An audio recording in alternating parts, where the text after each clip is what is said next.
Okay, popping in here a couple of minutes before 7 o'clock, before it's officially supposed to start, so I can test my equipment and make sure I'm actually in the frame. I think I am. Hello, everyone. I see a happy Ace Week in the chat. Happy Ace Week.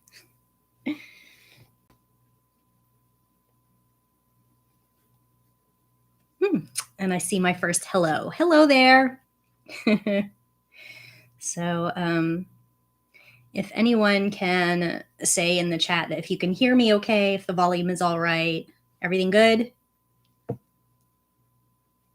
Oh my gosh.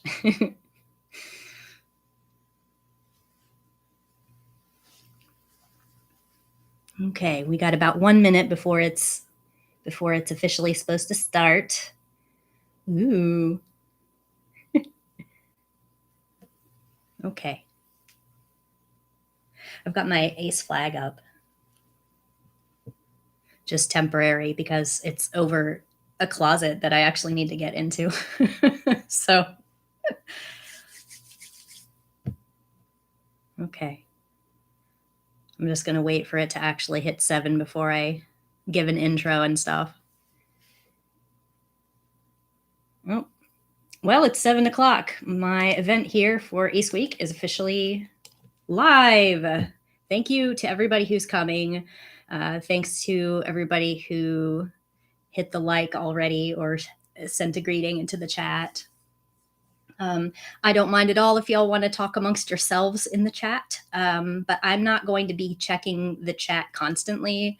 I have several things that I'm going to cover today. The topic that I'm going to talk the most about is kind of an ace maturity situation, and you'll find that a lot of it is sort of conflated with aromanticism for me, because I find that as I get older, actually the aromantic aspect of my life is more and more relevant than it used to be, I think. And so I'm going to cover some topics, and then in between each of the main categories that I plan to cover, I'll just take a look at the chat box and see if there's any Q&A to talk about. It doesn't have to be on this subject. If you want to ask some random question, even if it's not about asexuality, but as long as it's clean, I will take a look and we can be silly and horse around a little bit. So let me see. Oh, yes. I do actually have my notes and I did not lose them. Surprise, I'm not a disaster. So thanks again for everybody showing up, and I'm sure we'll have some more people filtering in as this goes on. So yeah, I'm going to talk about asexual and aromantic adulthood. And I feel like we talk a lot about coming out. We talk a lot about discovery. We talk a lot about adjusting to the idea that we're ace or aromantic and we talk a lot about looking for labels. But I feel like even though personal identity evolves over time, there's also this tendency as you get older to sort of feel like you know yourself, and again, not universal, but you start to figure it out and you say, okay, I feel pretty settled in my identity, but then you still find that the rest of the world isn't really ready for you, especially if you're some intersection of various marginalized identities. Before I get into talking about that too much, I'm going to open my diet soda because it's time for diet soda. This is the last caffeine I get to have today. I also have water. So I am 43 years old. Let's see, it's about to be November, so I'm a couple of months away from being 44. The supposedly dreaded 40 was a little while ago for me. It's in the rearview mirror. And I was looking so forward to being 40 because I mistakenly thought that maybe after I crossed 40, people would automatically think like, oh gosh, she's 40. She's not interesting anymore. I'll stop hitting on her. But it never ends. So People are still inappropriately invested in whether I find a romantic relationship, in whether I'm happy the way that I am, in whether I have sex, whether they get to have sex with me, and all these weird perceptions about loneliness and all of that. But I want to talk about some of that stuff in a semi-nuanced fashion at this point. So I'm going to start with a broad topic called when it's not a phase. So some of us, when we enter the phase of our lives where we're starting to question our identity, or we start to realize, hey, at least I know I'm not straight, but I'm something else I don't really know. Or maybe you are starting to feel romantic attraction, but it doesn't become sexual attraction for you. And you're like, what's going on? People are, famously, especially our community and other queer identities, we get told it's a phase. You'll find what you really are when you grow up. And for many of us, it is not a phase. And for some of us, like, hearing that is really empowering, to know that this can be a mature identity. We can be asexual and not be perceived as still looking for something, or that it's just this blank space waiting for somebody to come in and write on us and define us, And I've been hearing that phrase, it's a phase, for most of my life. And it's kind of troubling that I am closer to 45 than 40. And people are still saying, well, you're going through a phase. You are just a silly young person. I guess because they just assume that if I'm asexual, I must be a hipster who's in college. I mean, nothing wrong with being a hipster who's in college, but I'm not. And that was the time of my life that I went through some phases, and asexuality did not turn out to be something that ended when I became mature. And maturity is also a really weird word and is often weaponized, especially against people who are queer and people who are asexual, like, especially, I guess, because it is associated with adulthood, losing your virginity, which in itself is kind of a problematic idea, that you become something else, or someone changes you by doing this act with you. That this is some kind of rite of passage that grants you maturity. And I'm sure all of us know that there are tons of immature people who have had sex. So theoretically, the reverse of that should not be impossible. I like to think I'm a good example of a person who lives a pretty mature, somewhat settled life, and is not interested in sex, didn't find it to be a phase, never found sex to be an important part of growing up. So yeah, for me, it was not a phase. And it does get said to me less now that I'm older. So some of you, if you are younger and you're really, really sick of hearing this, I will say you'll hear it less when you're older, probably. But unfortunately, I'm still hearing it. And now it's also conflated with weird beliefs about female sexuality, and that I'll be approaching menopause soon, and therefore my sex drive that I never had must be waning. Not to conflate sex drive with asexuality, but in my case, I don't consider myself to have a libido. So it's kind of complicated for me to even answer that question, I guess. So yeah, what I have found is increasingly common in my adult life as an asexual and aromantic person is the pity response. I think we've all gotten the pity response at some point, but as an older woman, there's this spinster thing that when you hear the word spinster, it's like you immediately feel it's a lonely person who wishes that she had companionship. It's usually associated with an older woman, someone who either lost their husband or never had one. For some reason, cats are usually associated with this stereotype. I don't have any cats. I like cats, and I'm allergic to at least some cats, and I haven't figured it out. But Anyway, I can't even be a proper cat lady because I don't have cats. Well, I mean, I have, hang on. I have this cat. I have a stuffed cat. How about that? We'll just substitute that. Cat lady, proper cat lady. There we go. So, yeah, increasingly I am finding that people are like knee-jerk sad when I tell them about my life. And it's inappropriate, of course. It's inappropriate to do that to anyone, to assume that their orientation or their romantic status is uh, unenviable. I mean, unless the person is like, oh, I'm single and I hate it. Like, probably don't try not to assume. But yeah, increasingly people are treating me with pity and saying, oh gosh, I really hope you find someone. And how awful for her. A lot of times I see it more when people think I can't hear them or that they're talking about me in the comments on an article or something. This poor woman, she's never known love. She's probably going to die a wretched old spinster, an old crone who has never known a loving touch, and all of this really weird stuff that they're projecting onto me. And that's what it is. It's projection. It's a reflection of how they would feel, I guess.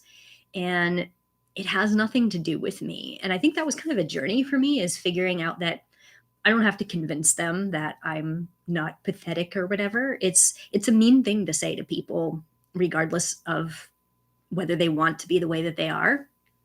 But yeah, it's especially as I've crossed 40, I've seen people react like that with that pity response kind of more frequently. They just I think it has something to do with the way that media treats single older women.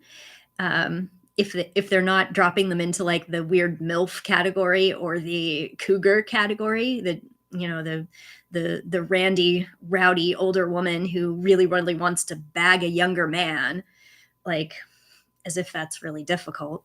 Um, but uh, I can't seem to get them out of my inbox. Hey, do you date young guys? You want a young stud keep you up all night? That sounds terrible. That's always sounded terrible, but it sounds even worse now because I'd have to babysit. So, yeah. So some of it is media. Some of it is kind of this idea that if a woman isn't happily married by the time they're my age and already has kids, then it's really, really sad. But that's kind of a historical interpretation of single women as well, because this goes way back in folklore. So many, if you read old fairy tales and stuff, a lot of times if the villain in the story is a woman, it's usually her anger or her being a villain in the story or her being shown as scary is wrapped up in her being barren, being infertile, and being angry at someone for being fertile or trying to steal someone's babies or whatever. It's like a lot of stories that have been written about women that don't have kids or don't have relationships is all surrounding just like the corruption that naturally comes out of a woman who does not have a husband, or that it drives her mad, and that's it becomes this terrible yearning that she'll commit atrocities to assuage, and yeah, it's not a recent thing, but it is in our media that older women especially are scary like that, or have desires that are unfulfilled, like necessarily. You don't have to ask them. You can just assume that they feel this way. So I really dislike being treated like I've given up. Sometimes that happens, not so frequently because mostly I surround myself with nice people, but especially maybe somebody's older relative or somebody that you don't know very well that you run into at a wedding or something, that they'll reassure you, oh, you'll find someone, or don't give up. they'll give you this misdirected encouragement that does not feel good. Like, it doesn't make me feel bad for the right reason that I don't have a husband. And they always assume it's a husband, don't they? But it does have a negative effect, I think. Just even if you don't accept it, even if you don't internalize it, hearing it all the time does have an effect. So if I can try to say a few words about how to reclaim an asexual and or aromantic identity in a mature state. Some of the things that have worked kind of well for me is when somebody inquires directly, asking me, why don't I have a husband? It kind of depends on the situation, but sometimes I'll just be really funny about it. Sometimes I'll be like, what would I use that for? um, I might just say something really flippant like that. And more often, though, I default to if I feel like I can level with the person, I might just straightforwardly say to them, I have never felt I've never felt an interest in that kind of relationship. If that changes, so will I. But since it hasn't, this is how I'm going to be. And I'm not upset about that. But one of the things that sometimes helps, like, chase people away, like make them not want to talk to you about this without disclosing too much about yourself, because you don't necessarily feel like you can, like, you have to feel the challenge. You have to feel like somebody who is being nosy, who really shouldn't be being nosy, is picking on you sometimes in a group situation, and you feel like, you don't really want to talk about your sexuality or reveal what might be private information. You can say,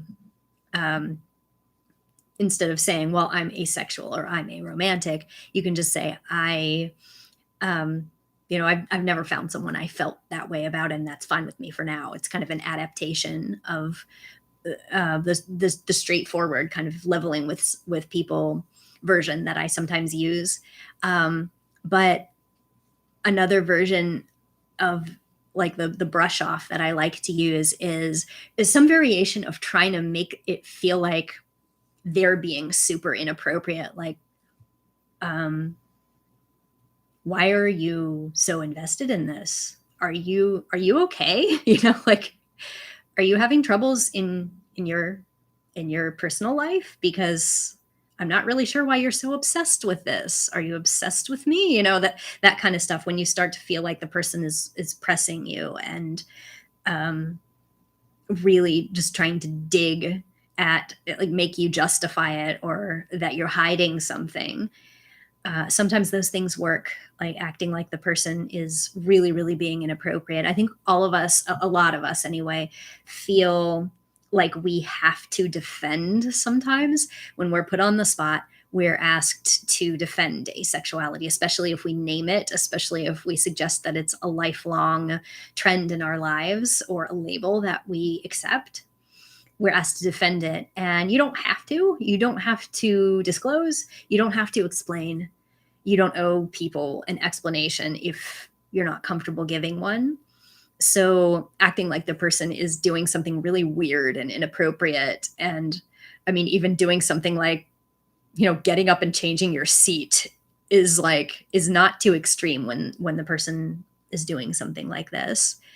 I remember there was this one group of 4 days in a row that within 4 days I was assumed by 4 people to be married. That people just said, your husband, or doesn't your husband blah blah, or does your husband drive blah blah, just assuming that I had one. And I think one of them was a person asking me, he said something about blah blah, your husband, and I said, oh well, yeah, my husband doesn't do that because my husband doesn't exist. And the guy said, "Oh, well, I just assumed because anybody looked that good, she's got to be married." And I just stared at him and he said, "Compliment. It's a compliment." I'm like, wow. Anyway, that guy was a weirdo. Yeah, so some of those things work, but in order to to talk a little bit about reclaiming that identity personally, not necessarily in dealing with detractors, I feel like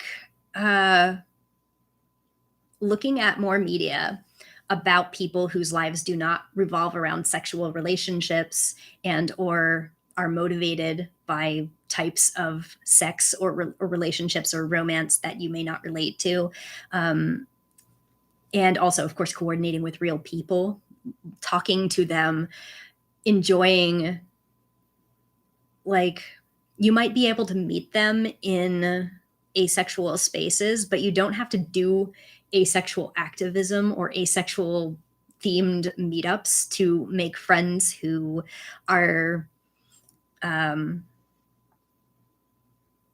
at least an ally, but may also be a member of an ace community, where you don't have to explain this, you don't have to do their homework for them, and it doesn't have to be about talking about or strategizing about asexual activism. Just like to have those people around you, preferably either if you're a younger person who wants to have like an older mentor in your life. It can kind of be difficult to network with people that are not exactly in your peer group, but I do feel like resources are growing for asexual community, for us to meet each other locally. And if that's something that you feel comforted by, it really does help to have at least one. But I mean, even one makes a huge difference. Having somebody who really gets it to just be able to relax around really helps kind of validate you. But failing that, and also if you just don't happen to be really much of a friends person, some of us prefer to have a very small social circle and are not looking for social connections necessarily. Really, just reading stories is helpful, and writing them too, because we always need more out there. So that would be my advice for sort of internalizing an acceptance of an asexual maturity. So yeah, part 1 complete. I'm going to take a look at my chat box and see if anybody has any either questions. You can go ahead and throw up specific questions if you have them. I'm just going to take a look at what some people are saying. Oh,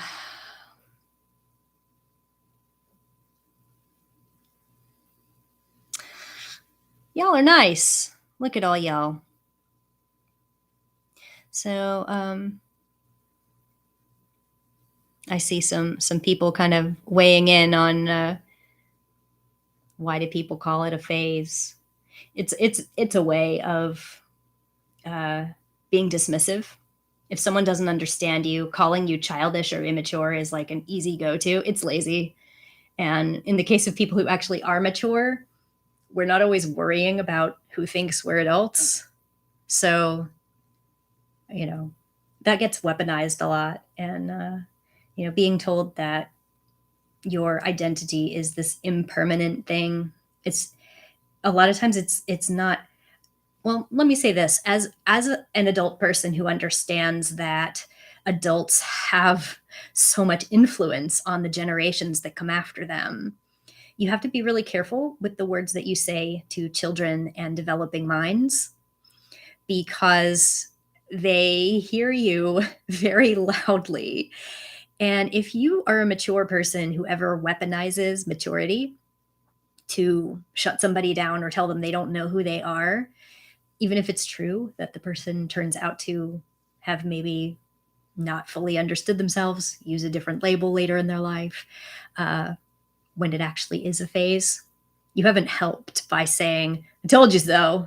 Like, if you're a mature person, you don't need to do that. If you are a mature person, you can think to yourself, yeah, this is probably a phase, just like the classes that they quit after 2 weeks, or the sudden obsession with a video game that disappeared after a month. It's just like, you can kind of recognize patterns and keep it to yourself. Like, you don't have to say to somebody who is developing an identity, you don't have to tell them, yeah, but you don't know who you are yet. How is that helpful, right?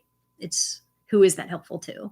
It really just shuts down conversation. So yeah, I don't know why they think that that is helpful or worth saying. Yes, the live your life messages in the chat. Thank you. So what else?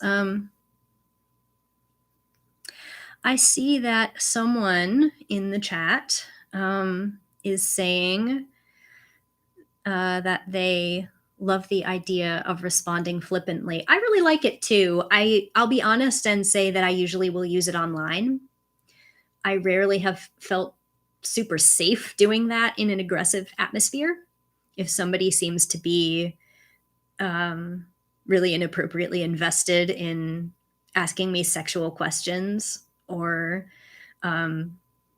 seems like they feel like entitled to the information about my past, or how many partners have I had, have I tried sex, have I ever had anyone. And let me just warn you that I'm about to say something explicit in case you guys don't want to listen to that. But I've been asked, I think that you would change your mind about sex if somebody who was good at it went down on you, if someone used toys on you, maybe you need to be kinky, etc. So, okay. And explicit. So I kind of think of it like, some aces are sex favorable and it's fine.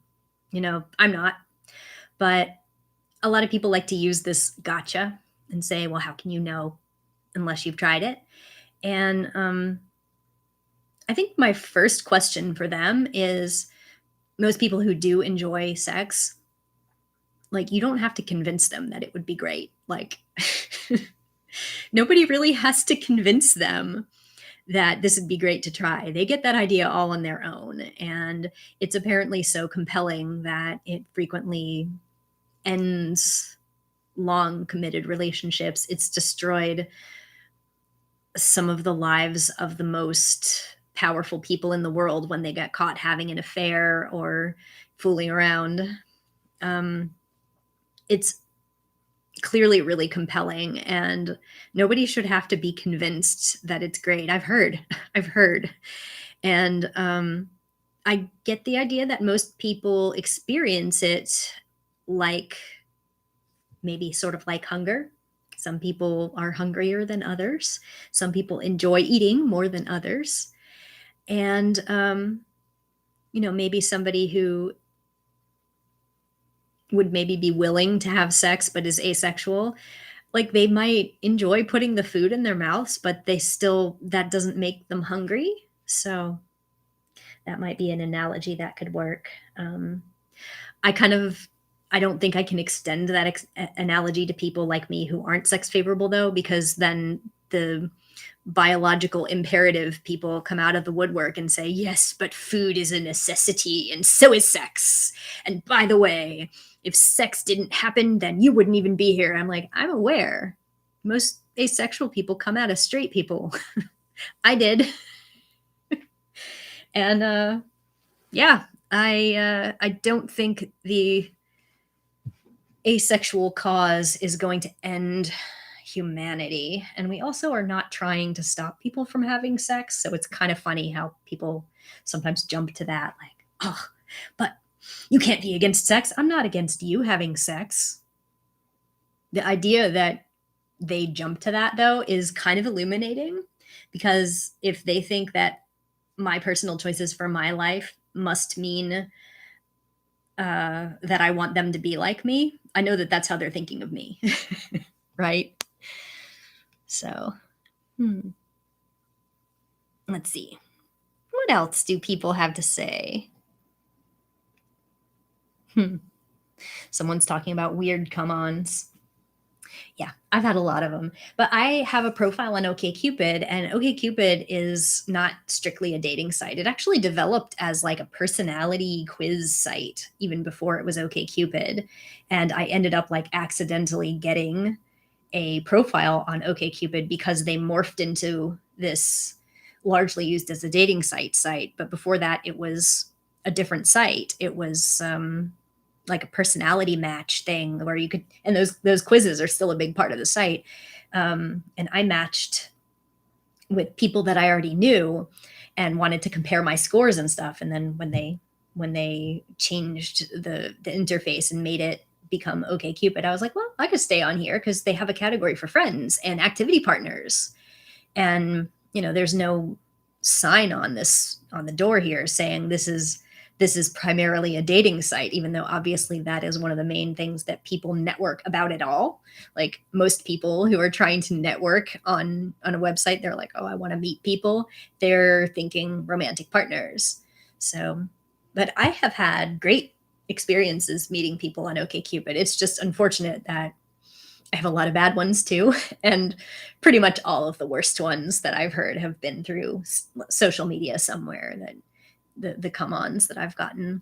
But I think that's also partly because I don't do a lot of networking kind of thing. I don't go to bars. I don't go out to dance. I don't really go into social situations where it's common to be hit on. When I'm even going to be in like a group atmosphere, it's usually with a group of people I already know, and theoretically they already know that I would not appreciate that. I certainly have plenty of stories of people trying to get in my pants long term, but those are neither here nor there, and none of them started with pickup lines. Let's see.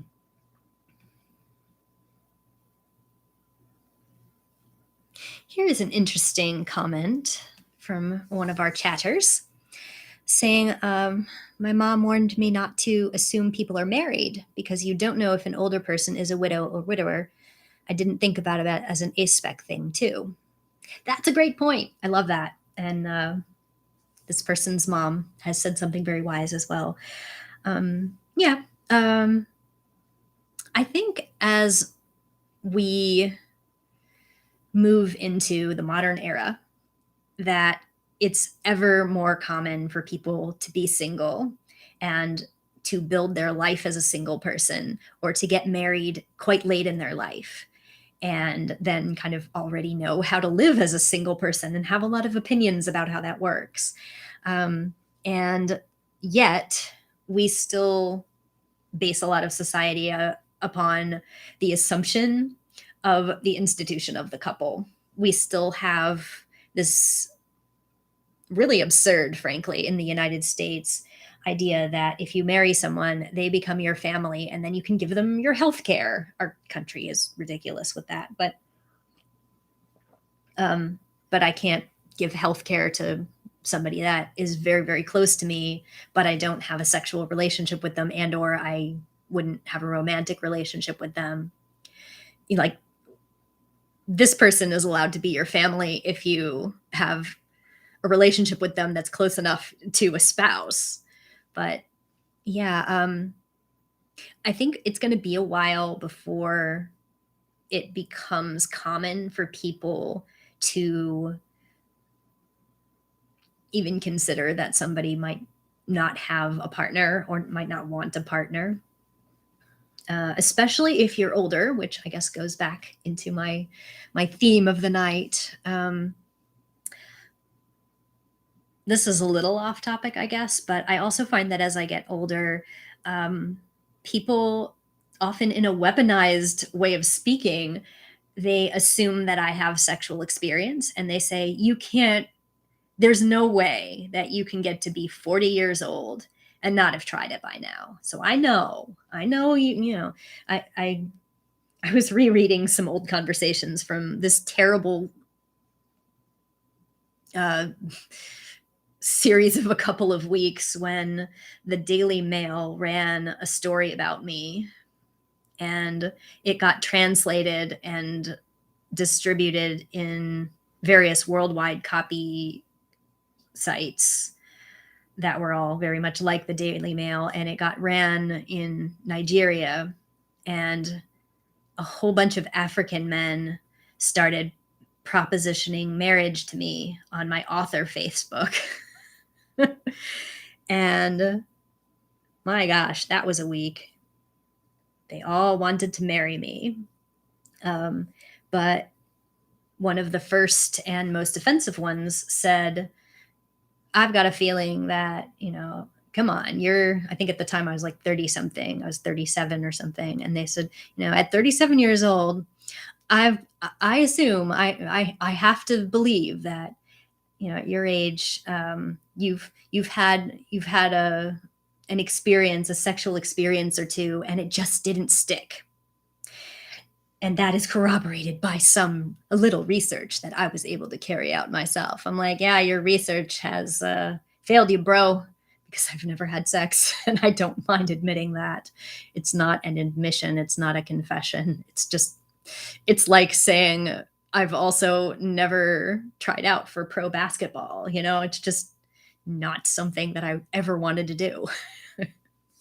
So I understand how people can be confused about, like, I can certainly admit that there is this preoccupation culturally with sex, and that to not be curious about it is confusing to people.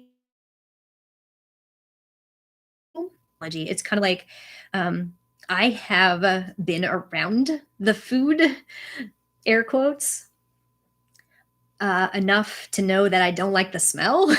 So I'm not going to put it in my mouth. Like, I've experimented more than I wanted to, really, partly to get people like this off my back. And that doesn't work, because you can never try enough times or enough different partners to make those people who want this to not be your answer. You can't make them shut up, because they won't stop saying it until you change your answer to theirs. So it's not really worth playing their game and being like, okay, I'll try this, I'll try that. And then you'll have to stop. No, they won't stop. So let's see. Someone actually asked, can an 11-year-old be ace? That is interesting. And the thing is, sometimes you see tendencies in very young children. They're like a 5-year-old or something like that. And especially, I think heterosexual adults are the guiltiest of this. They're like, a little boy touches a little girl on the arm and they're like, he's got a crush, how sweet. Like, it's not a foreign idea that children are seen as maybe having a sexual orientation, even though they definitely don't really have a sexual orientation when they're children. But the version of it that is kind of like the scaffolding being up there, sometimes kids who grow up to be straight or grow up to be gay will say, I knew that I liked girls, or I knew that I liked boys, or I knew that I wanted to be married, like that they had these ideas before I even knew what sexual attraction was. I knew that there was something that I liked this, or that I was going to be like that when I was older. And I think some of us have those images and they turn out not to be true. But then I think some of us do grow into those things.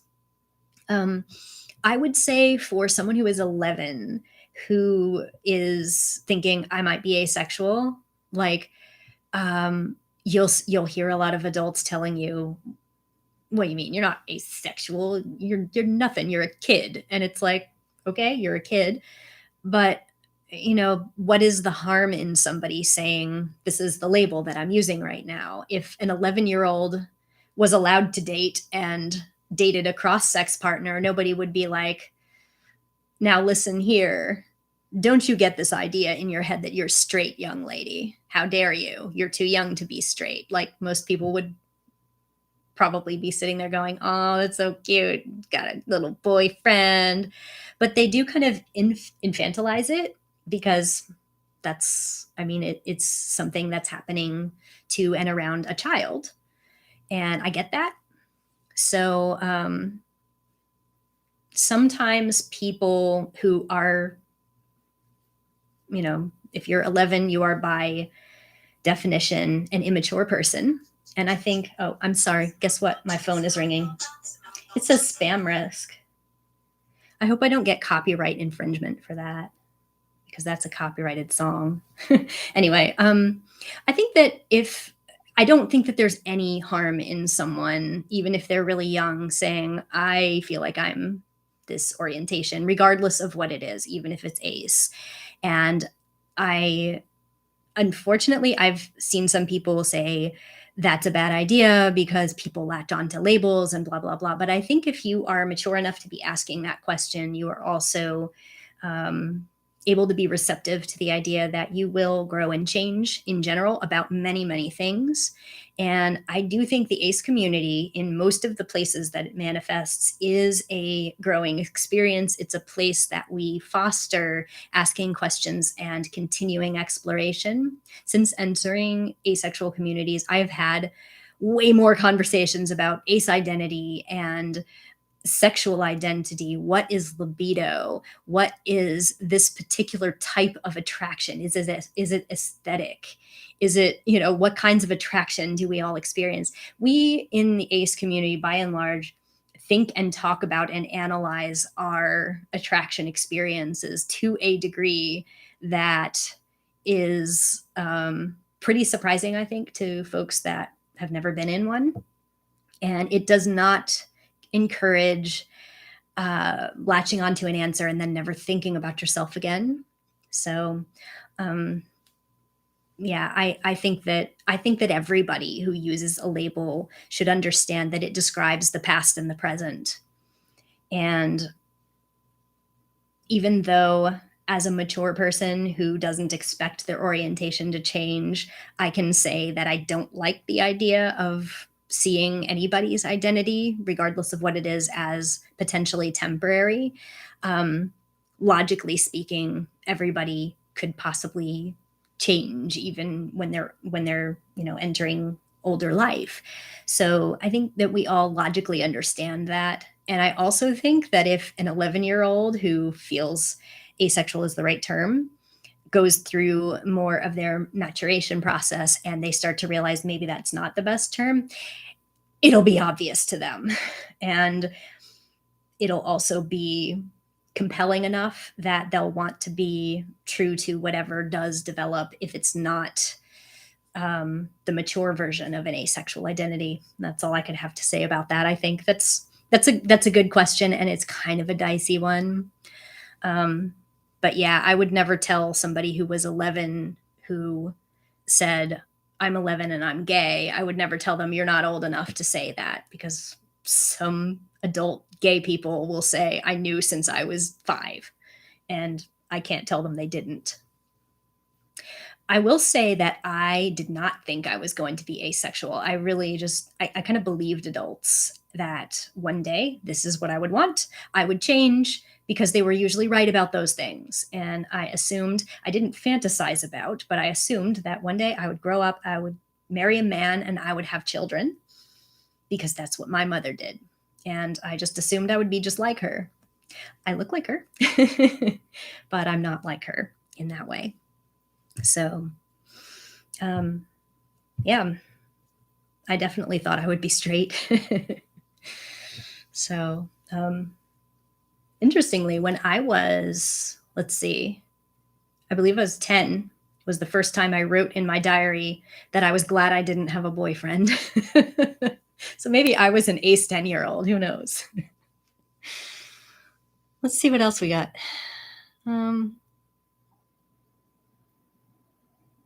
Thank you for the nice comments. People are leaving compliments in there saying that my stuff has helped them. I'm really glad that it's helped you guys.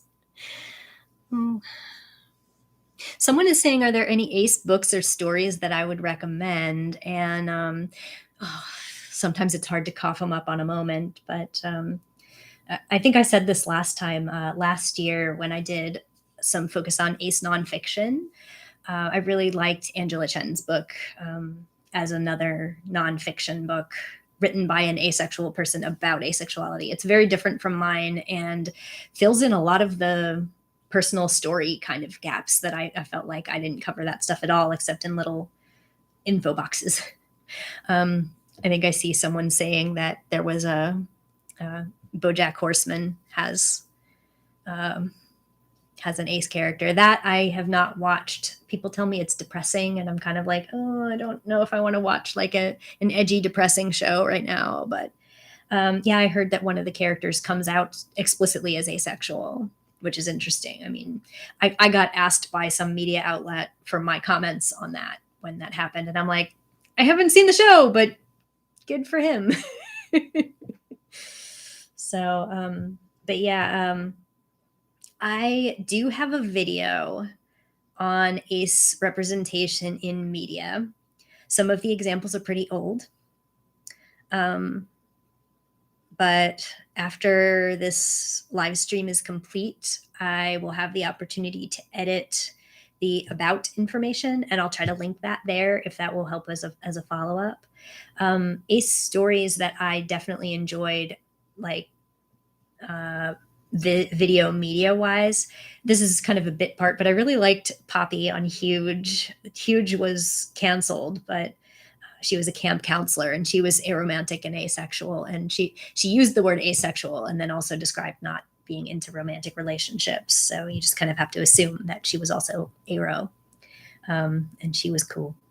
I found on YouTube, I don't know if this is still around, but I found on YouTube the New Zealand soap opera Shortland Street, I think is the name of it. I think that's right.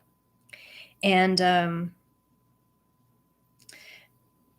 there's a whole like asexual storyline on there that someone has put into like a playlist.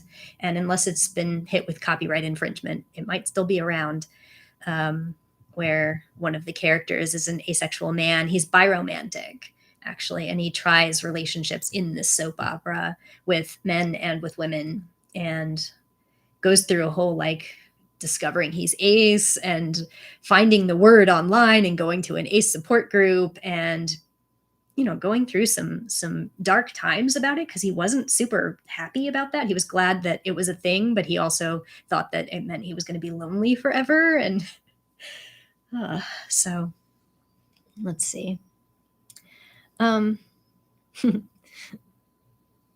Someone says, why are people so angry with us? Yeah, it's again like misplaced fury over us not valuing what they value. I really think that it's almost always projection. Either that or it's directly like, I want to have sex with you and I feel entitled to your body in a sexual way, and it's not fair that you won't try me because, I don't know, I think that I should be in charge of who you have sex with. Usually, though, it's not that. Usually it's just somebody who values sex themselves feels like you're devaluing it by not participating in it, and or they think that we just want attention, or it's fake, or we want to be special, blah blah blah blah, or they're like concerned and they think we're sick, etc. But you've heard all those things. Oh goodness. Let me see if there's anything else that I want to address real quick. I might go back. I might go ahead and go to my notes again and cover the second part of my planned content, and then I'll look at the questions again. So keep them going if you have them, and anything that I say in this, you're free to comment on, and I may be able to glance at it in a moment. So number 2 that I'm going to cover here is discussing feelings of insecurity, because I have dealt with this, I think, less than most. I'll be honest, I'm a pretty confident person. I think that's partly because I've always been a writer. And so I was able to kind of, since early in my life, affirm my thoughts in words and be sure of what I thought, so that I don't know, it helped me work through a lot of what I felt. And then I'm like, yeah, this is who I am. This is what I said. And I know this about myself. And I was a shy kid. And maybe a little socially awkward throughout my life, but I don't know, I don't really feel particularly awkward. I feel like pretty comfortable around people. I'm an introvert. I don't love being in crowds or whatever, but I'm not uncomfortable in crowds, and I'm not uncomfortable in front of people or whatever. I'm definitely not an extrovert, but people don't irritate me as like I don't have problems being around them. But one of the things that I've heard a lot from ACE people is self-doubt, like a lot of self-doubt, especially if you went through a prolonged period where you were either just in general or intentionally um, sort of brainwashed to believe that you were not asexual, or that if you didn't have words for it, that there was something wrong with you, and that you went through like a prolonged period of influencing where someone who had a stake in changing you was trying to change you. So you hear that word a lot where people say that they felt broken. I definitely am. I feel really fortunate that I never felt broken. But when people talk about it, I still recognize it. I understand those messages. I did hear them. They did hurt. They didn't do anything catastrophic to me as far as I know. I feel like I wasn't vulnerable in a lot of the ways that the people who were hurt were. I was very fortunate and living with some privileged intersections in my life that protected me from the worst of those things. So I have the advantage of not really having felt like I was broken. But I still recognize where that comes from. And I think that as we get older, it can sometimes get to us that people keep saying that we failed at life. Like, oh, you're still single. So sad. Like I've heard that so many times. I think it's absurd, but it still has a negative effect on me. Like, I don't like to be pitied. I don't like to be looked at as a disappointment, or like I failed at life. This really is the life that I currently have. It really is very close to what I dreamed that it would be when I was a child. Like, not that many people can say that. I think there's obviously things that I would like to do more of, and I'm not a millionaire. That would be nice, but not a best-selling author. There's a couple comic books I can't find, that sort of thing. But I feel like having a partner and having children is so consistently assumed to be the life goal. Like, that should be my dream. And, when I'm constantly treated like it was sad that I didn't get to do this, that does sometimes kind of creep in there and say, I wonder like what it would be like if I did want to date. I wonder if I will ever change. I wonder if other people are right. And I don't think they are, but there are moments where I'm like, people are still saying this. And it can kind of get in there, right? And I think that because I've seen other people talk about this, I do think that more other people sometimes deal with this more than I do. So the feelings of insecurity are, I mean, they're really normal. And I think that, just we don't want to feel like we failed at life, especially if we've tried that life and it didn't fulfill us either. And it is also really hard in a world where like I said, the institution of the couple is so consistently prioritized, that what tends to happen is people couple up and then desert us. And that is a reality of asexual people's lives. We do, even those of us who do have partners or want to have partners, most asexual people who are not already partnered struggle with a smaller dating pool, like people that are willing to understand someone being asexual, regardless of how that manifests in your sex life or whether you're willing to have one. So I think that one of the sort of nightmare scenarios is a lot of people are like, I'm going to graduate from school and all my friends are going to get married and move away and I will be alone and I will not have anybody because I don't have my spouse, and everybody else will not be lonely because they have their spouse and they're starting their families and I'm just still here. Just, so, and then prioritizing couplehood can leave us out and cause members of couples to treat us like our dismay about this stuff is wrong, because that used to happen to me when I would have a close friend and then suddenly they would get a girlfriend and I don't get hangout time with them anymore, or all my hangout time is exclusively just with the couple.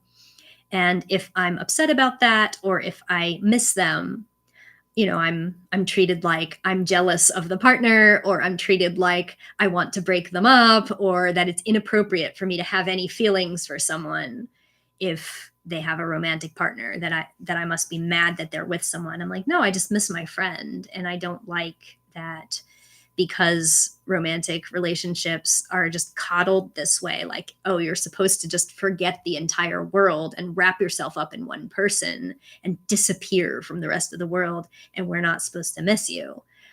Friendships are my primary relationships. I don't have relationships with anyone outside my family that isn't a friendship. Well, I mean, coworkers and acquaintances and stuff. You get the idea.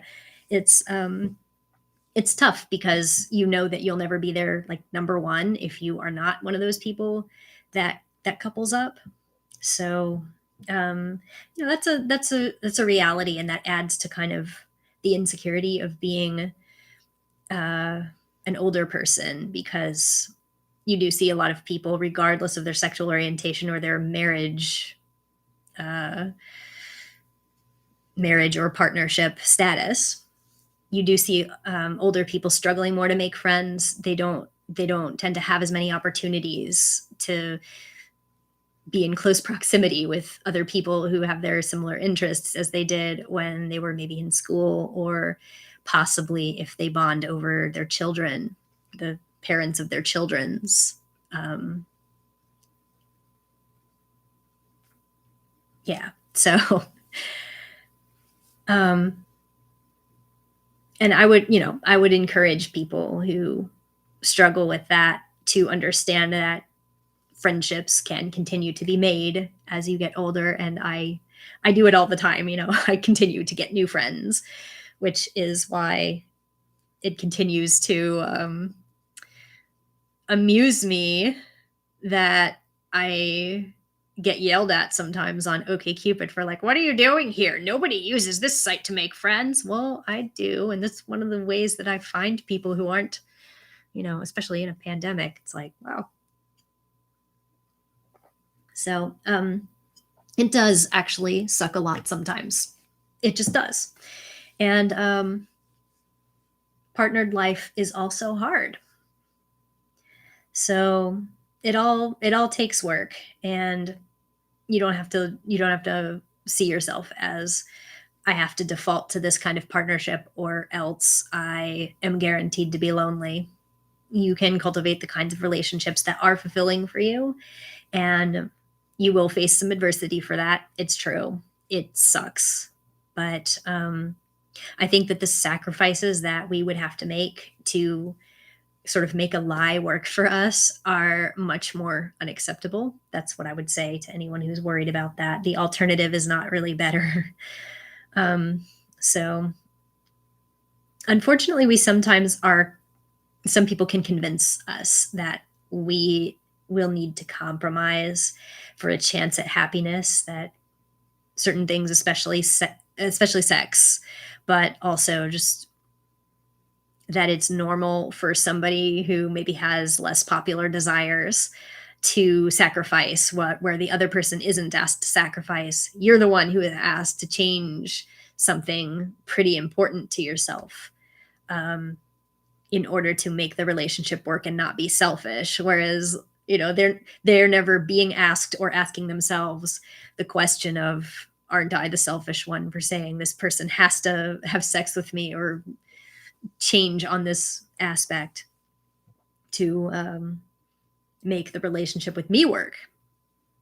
They don't really think that because they're the majority and they think this is how it's supposed to be. Like, really, you're the weirdo. You're the one who needs to change. You're the problem. And that's not how it is. Like, remember, if you do partnerships, that if it's a 2-person partnership, you're each half of that relationship. And I read and hear a lot about asexual people who find out that asexuality is a thing after they've been in an unhappy marriage for a long time. And either they're just relieved that maybe nothing was wrong with them all along and they start to shed some of this baggage, or sometimes that means they want to do something about it. They're like, I'm not going to stay in this relationship another second because my spouse had me convinced that, our relationship depends on me going through with sex that I don't desire often whenever they want it.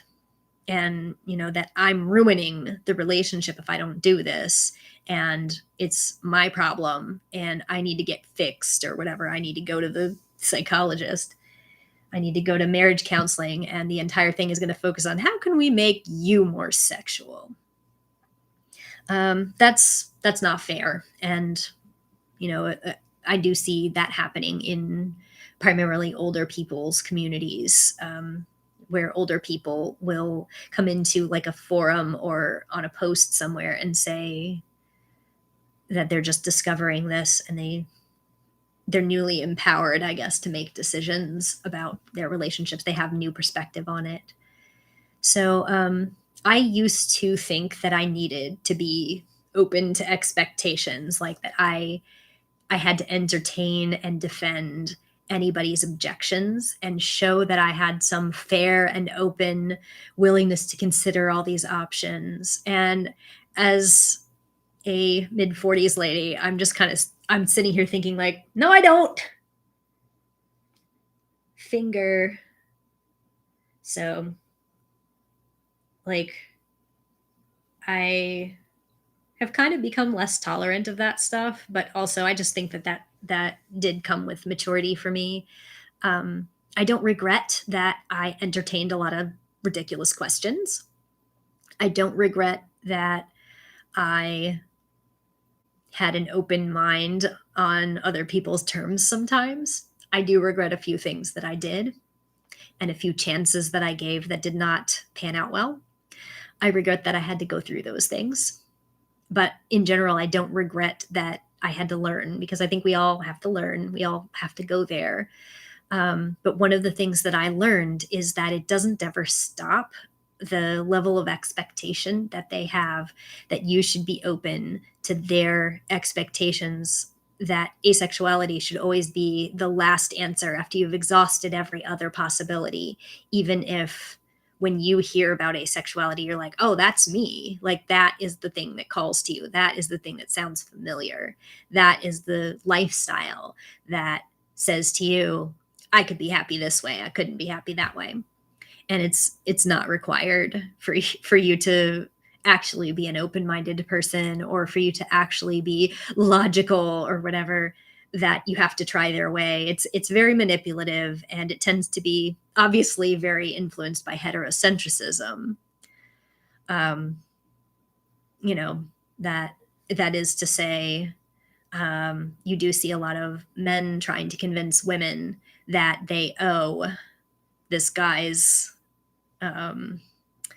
love making a try. Like, you can't possibly actually know if you're asexual unless you've had me, because I'm real good at this based on no evidence, but I'm the one who's logical. I don't know. I've just heard that story so many times from, I don't know, 700 people who think they're number one lover.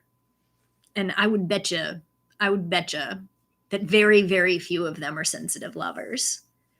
So good luck. But yeah, it's not something that I feel compelled to entertain that much anymore. I've kind of built a platform on defending asexuality, but I've said most of it now. I've said most of the unique arguments, and I've dealt with almost every manifestation of legitimate question to troll. And after a while, they all kind of start to sound the same. And my response starts to sound like, you need to educate yourself, and I think you need to leave me alone and maybe ask yourself why you're trying to change me. What's in this for you? So, and also what's in it for people who do try to change us is that they focus a lot on your welfare. They're like, this is for you. I have to, it's for your own good that I'm asking these questions, or making you go to the doctor, or making you get therapy because I don't think this is normal, that it's all about your health. And they don't think for a second what kind of impression they're making on you if they keep treating you like you're fundamentally broken, right? So listen to ace people. Come on. All right. So that is my section on feelings of insecurity. And I'm going back to the chat box. So let's see what people have been saying. Wow, you guys are chatty. You like my song about the chat box? Thank you for the nice comments about my book. Thank you for reading it. And thank you for watching my videos. Someone says that they loved my videos and that I helped them. So that's really fulfilling to hear that. That's what I always wanted to do when I started making the videos. Oh, I've had the same experience as one of my chatters, where all the people that you go to school with are a bunch of perverts. Oh my gosh. So many sex jokes. Ugh. I can laugh at a sex joke once in a while, but like, do you think about anything else? Sometimes the answer is no, but yeah. Ugh. I'm very tired of it. What else?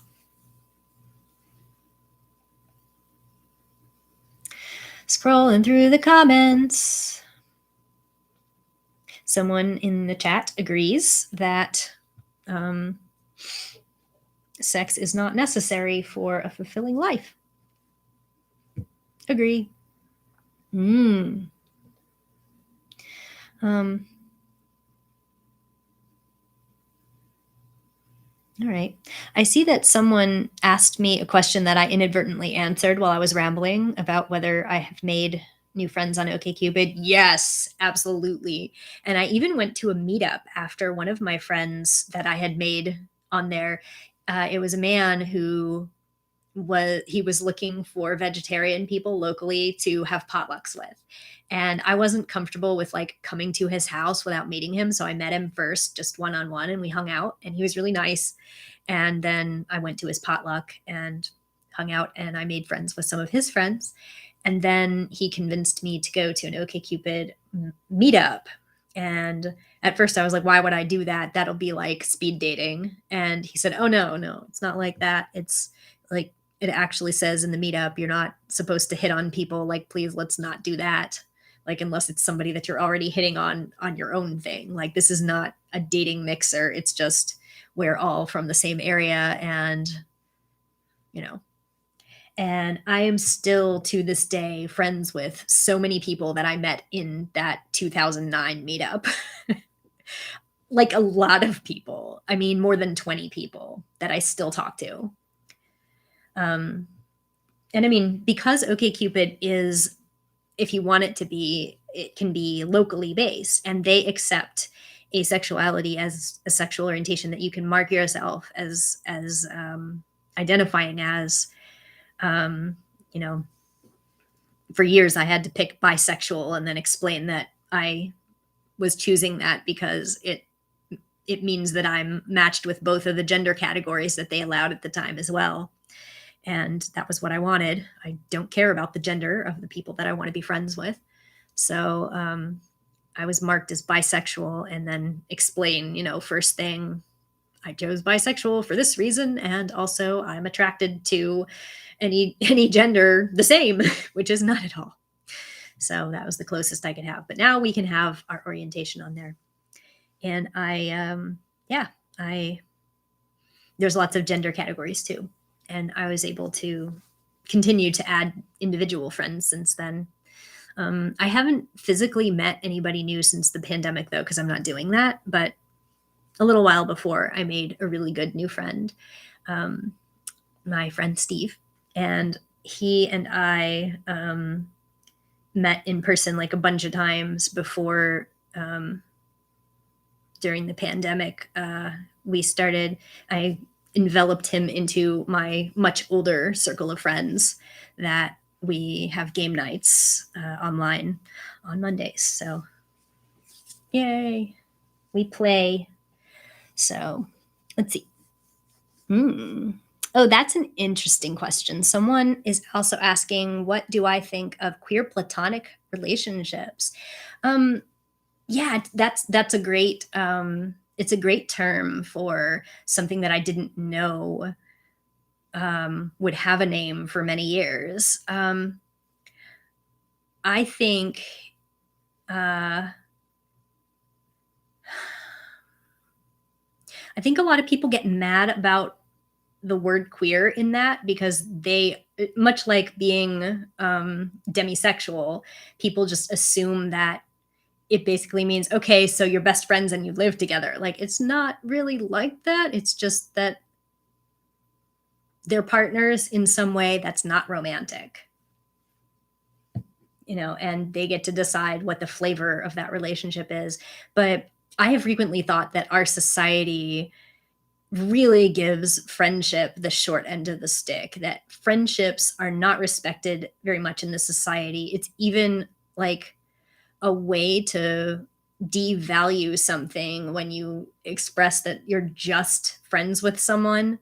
You're like literally demoting the importance of that relationship in your life, right? To tell someone it's not serious. And like I said, friendships are my most serious relationships. And outside family and acquaintances and coworkers and stuff, they're definitely, the most important to me. And I feel like I've sometimes wondered if some of the people that I've been really close with, that I have known for more than 20 years, if I could consider myself to have that kind of relationship with them. But I really don't consider myself to have any of them as partners. I don't think of them as my partners. I think of them as my friends. But I think, especially, I mean, not like that you have to live together to be in a queer platonic partnership, but I think that is a great term. And I hope that more exploration of queer platonic partnerships is done in both like fiction, media, and stuff to as a presentation of these types of relationships, and just scientific like studies of queer platonic partners and what they're like, and contribute to the world's understanding of relationships outside these narrow categories of, okay, those two people are married and they're in romantic love and they probably have sex. It's like, it's so like all these things go hand in hand. And even if they don't, people assume they do. So yeah, I think queer platonic partnerships, that is a concept that I wish was more well known. So yeah. Mm-mm-mm.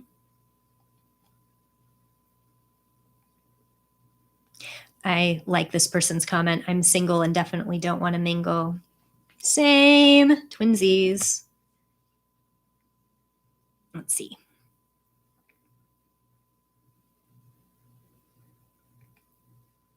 Sorry for any awkward science. Awkward science. Now I want a sitcom called that. Awkward silence. I'm reading. Someone says, does anyone have ace friends in real life? I've only known one and I'm no longer friends with them. Yes.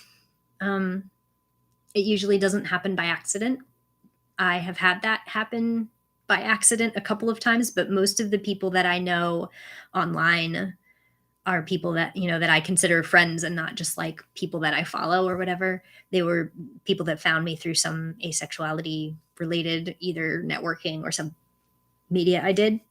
But I do have a couple of friends in my real life that, I just happened to meet through like liking the same anime or something, and found out that we were both asexual. So yeah, and a couple of friends that I know have used to identify as something else before, like when I first met them, and over time they started using different labels. So I know a couple people who identify as demisexual that didn't when I first met them, and one person that didn't identify as asexual when I met him and does now. So that's pretty cool. Mm. I like that someone in the chat says that they had a positive experience coming out to a parent. That is great. And someone says, I felt like I was ace since I was 7. Relatable. And I guess it's kind of funny because there are jokes about, children are like, ew, boys, ew, girls, and then they can't get enough of each other once puberty hits, kind of thing. But like, what about those of us who just kind of like continue to feel different levels of ew throughout our adulthood? I don't think of boys as having cooties or anything, or girls as having cooties, but like, not sexually attracted to them any more than I, would have been as a child or have been toward a turtle. It's just like, you're just a person and I don't have that reaction to you. I don't really, Ugh. So.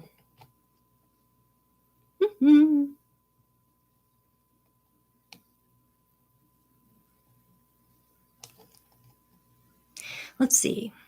Who else has questions? Looks like some of y'all are enjoying talking to each other. So anybody who wants ace friends, find out what each other's handles are and stuff if you want to. So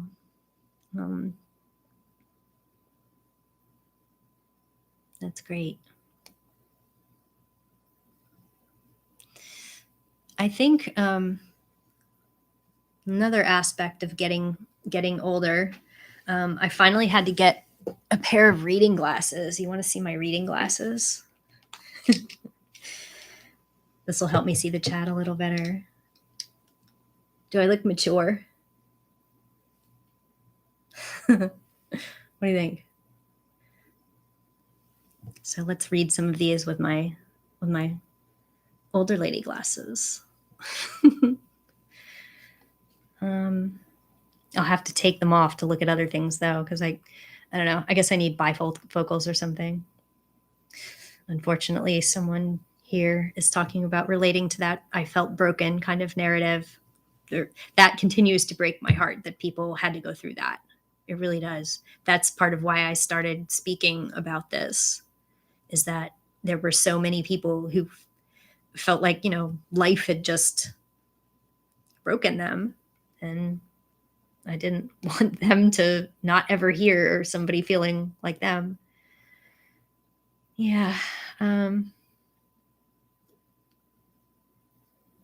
Oh, so this is an interesting thing. Someone is talking about how they said to their crush that they were crushing, and their response is, but I thought you were ace. I think romantic asexual people get that a lot. As someone who is aromantic, I don't deal with that as much as y'all do. I hear that it is really annoying because people just assume that ace means that you can't or don't want to form any kind of romantic relationships. That those, I understand why straight and hetero romantic people who have kind of been given this whole like all these movies about relationships like the ones that they want, an ongoing narrative of this is how your life is going to be, and then they grow up and that's what they want their life to be, that it's hard for them to separate those things because they're very intertwined for them, and they're not really quite maybe sure where the romantic attraction ends and where the sexual attraction begins. But I think that's part of why a lot of aces get really nerdy about discussing types of the types of attraction. And we sometimes get made fun of by, people who think we're overanalyzing, but we have to do our own homework because it's not already done for us by like the entire world backing up your worldview. So if you're straight and you're attracted romantically to cross-gender partners, and that's just the normalized experience, you really don't have to do any work to figure out that that's you. It's like you've been told that's you and it turned out to be true. Whereas just about everybody else who is not that has had to ask a lot of questions, question themselves, go through a period of adjustment. Like, can I accept this about myself? I feel like a weirdo.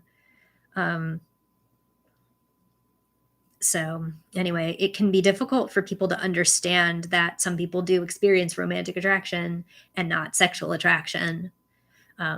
And or especially when it gets a little bit more nuanced, like with gray sexuality or demisexuality, and people expect things to progress in a certain direction, and they assume that if you're romantically attracted to them, eventually you'll have sex, and they may be right, they may be wrong, they may be wrong about when it's going to happen or under what circumstances.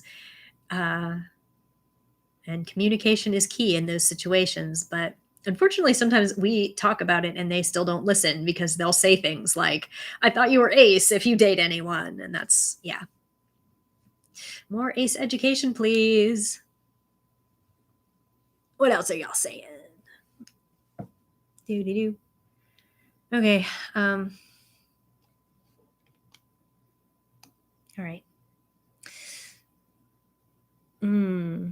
No, I'm glad someone else relates to finding it uncomfortable and or funny when people associate asexuality with loneliness. Like, and you're saying being alone is amazing. Like, I really relate to that because I have a lot of friends that I individually like, but I'm not a people person. And, hanging out with people sometimes does drain me, even if I love that person to death. And I don't, especially during the pandemic, I'm not seeing friends that much. And I still feel like I wish I had more solitude than I do. So I don't know. I feel bad for a lot of the people who need more social interaction and really took a hit during the pandemic because I did not social wise. Like, I definitely very much miss being able to hang out with specific people, but I don't find it difficult to be alone. So I really relate to that a lot. Oh boy. All right. Let's see. Anything else before I might have to go back to my thing in a minute.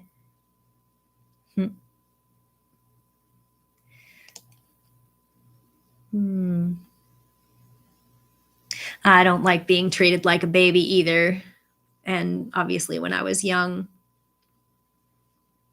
I got a lot of that, and I'm continuing to still get a lot of infantilizing crap because I'm a 40 plus lady that didn't get married. So,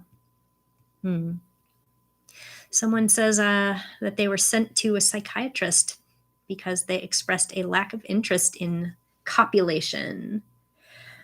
I've heard that a bunch of times, and it's actually one of the major reasons why asexuality would qualify even by a lot of the strictest standards for what constitutes oppression. You do hear kind of a lot of sort of whining from certain kinds of gatekeepers who think that asexual people are like heterosexual light and we just want to be special and we've never been oppressed in our lives. But one of the major ways that ace people are institutionally oppressed is that up to the present day, but especially in the past, mental health practitioners, therapists, psychologists, psychiatrists will sometimes use lack of sexual attraction, lack of sexual arousal, lack of sexual expression, and lack of sexual desire as evidence that you have a disorder. And they will straight up medicate you for it. And if you don't have the education or the experience or the resources to counter that, to know that maybe you don't have this, then it's hard to fight that because that person's an authority. And it's very similar to how in earlier editions of the Diagnostic and Statistical Manual of Mental Disorders, I think it was edition 3, homosexuality was listed as a disorder. It was straight up something that you could be diagnosed with. You're gay, you're diagnosed with gay, you're sick. And I think almost all of us have heard about people being treated like they were either monsters or they had an illness, they had a sickness, and gay people were targeted during the Holocaust as the deplorables. But yeah, right up until the most recent edition, asexuality was basically an assumption you could make about asexual people is that the distress that somebody's lack of sexual interest causes either in you or in a partner could justify a diagnosis of hypoactive sexual desire disorder. And that was like a real thing. And it still is a real thing. You can have that disorder, but there's a cool smell right now. I think somebody's burning something outside. People burn leaves here sometimes. I think they're not supposed to, but it smells like, I don't know, barbecue. Sorry. I'm like, I hope something is not on fire in my kitchen. Pretty sure I didn't do that. Yeah. So yeah, we can actually still, if we don't have the tools available in our arsenal, we can still kind of get slapped with a disorder if the mental health practitioner that we see is not up on their literature. But there is an exception for asexuality in the Diagnostic and Statistical Manual of Mental Disorders now. It does, in 2 separate places, call out asexuality as not a disorder, but it's basically like under entries for things that are disorders. And it's like, they might do this, this, and this, all are things that maybe an asexual person might feel or say or do. And then it's like, oh, but like footnote, if they say they're asexual, then never mind. So basically, if you just say that you're ace, you might not get diagnosed with this, but it's not great. And they're separated by gender into like a male one and a female one. And it's still kind of a mess. It's kind of an improvement, but it's still a mess. And anyway, yeah. So regardless of how it is in like the Bible of what constitutes a mental disorder, it's indisputable that medical and psychological professionals are continuing to use their assumptions about human sexuality to negatively influence people who are under their care. And, I've heard many stories of people being put on hormones. Sometimes the people wanted that. They had either genuinely wanted to have more of a libido, or they, and they thought that was what the issue was, or they were coerced. They were made by some other authority or a partner or guilted somehow into feeling like they needed to change themselves so that they desired sex or could accept it more readily. And many medical and psychological field professionals have been guilty of participating in that. And, you know, when it's sitting there in black and white that your identity is a disorder, that it's hard to get much more explicit than that. So let's see. So I'm going to cover the third item and then go back to the chat. I am going to talk about celebrating being an asexual and or aromantic person as an adult. For me, that really starts with asking, like, what do you really want? What's your dream life? When you think about your actual ideal and you dig deep, what would your perfect life look like? And does it include, you know, certain relationships with other people? And do those relationships include certain activities or attractions? I was very struck by, when I was much younger, I think I was either at the end of high school or the beginning of college. Yeah, I think I must have been in high school, but I was dating someone. And he wrote to me this pretty explicit, because of course he was a teenage boy. He wrote me this description of his perfect day. And of course, you know, it was a lot of like, and you're naked and you have sex with me and blah, blah, blah, you know, and there's a lot of, you know, it was super skeevy for me to read. Like, wow, this guy's blissful fantasy is that he wakes up and I get out of bed and I'm walking around with no clothes on for his pleasure. And then, you know, I wake him up with a sexual favor or whatever. And there's lots of sex from me in this blissful adult life that he imagines. And like, I guess the rest of it was other stuff that he liked doing. He had imagined himself into his perfect job. And he wanted me to like write one back to him. And I didn't know how. Like, I didn't know how to write something back to him that included him, because mine would not include him and wouldn't include someone other than him in that way either. And it's interesting how something that I received so negatively was ultimately sort of inspirational to me to think about as, you know, I definitely don't want that. That sounds like a nightmare. And even really sweet things, even things that are written like waking up next to someone, coming home and seeing them smile, having somebody to eat breakfast with, like all of that just sounds really like, I feel really claustrophobic thinking about someone just always being in my house. And so I like the idea of a specific person that I might have breakfast with, or certain people that I wouldn't mind sleepovers with, or even like I have a group of friends that I've taken like group vacations with that are amazing, by the way. We like, when we can, when everybody involved has the time and the money, we like to rent a house on the beach or somewhere vacationy and split the rent, you know, for like a week and hang out and go swimming and eat a lot of crap and enjoy each other's company and try to relax and not get like pissed off about things that suck, like bad news or somebody having drama in the family or something. You know, we've had some really wonderful vacations together and I can relax on those. I'm not always like, oh my God, I have to get away from everybody, but that's not my everyday life fantasy. Like, I want my own place and I want to wake up with nobody there. I definitely don't want to share my bed. I definitely don't want to come out in the morning pre-coffee and be like, ugh, I have to deal with you. Ugh, ugh. So I don't know.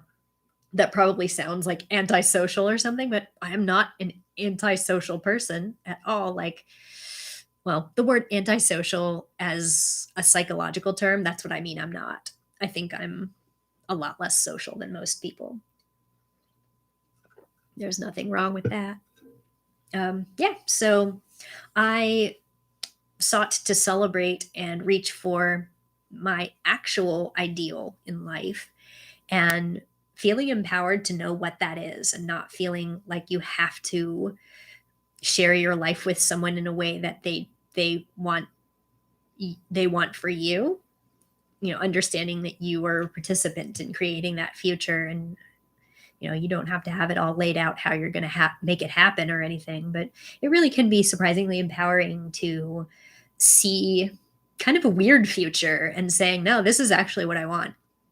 It's not backed up by traditional ideas of what happiness or togetherness or fulfillment is, but this is mine. This is what I want.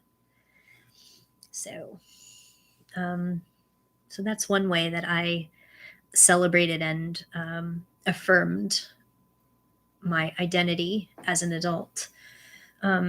Also, there are other people who want what you want. So if you do feel like, okay, I'm a romantic, asexual person, I sometimes feel a lot of despair about the possibility of finding somebody that's like me. There are so many people saying the same thing as you.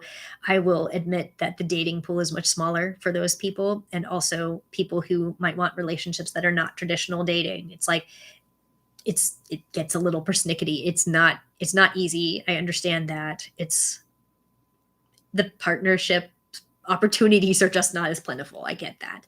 But yeah, it can be also affirming to know that you're definitely not the only person who feels that way. And there are lots of other people who are like, oh, I wish that I could meet someone who's like your description here.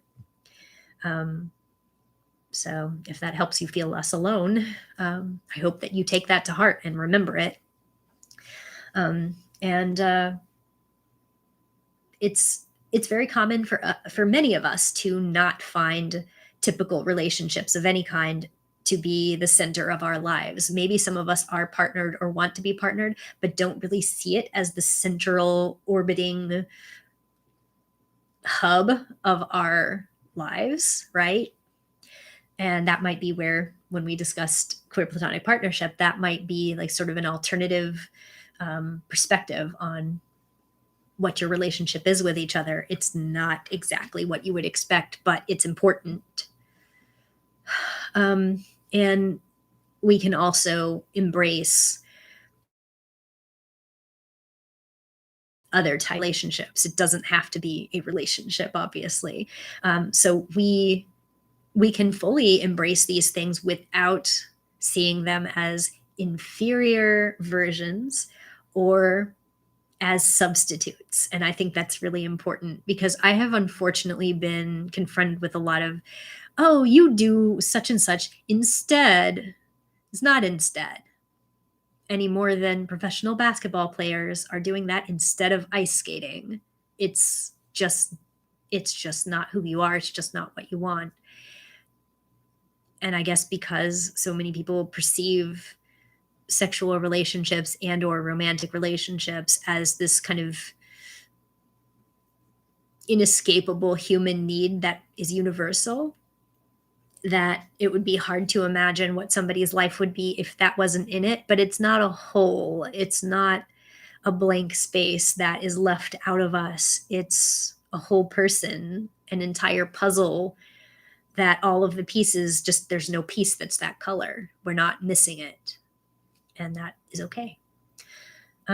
So one of the things I also would like to say to anyone who happens to be an older asexual person is that we can connect with other people like us and also support younger people who want to end up like us. I really like it when I see people say, I want to be like you when I'm older. Like I hope that my life is like your life. I kind of feel like I just won, when somebody says, I would like to have your life.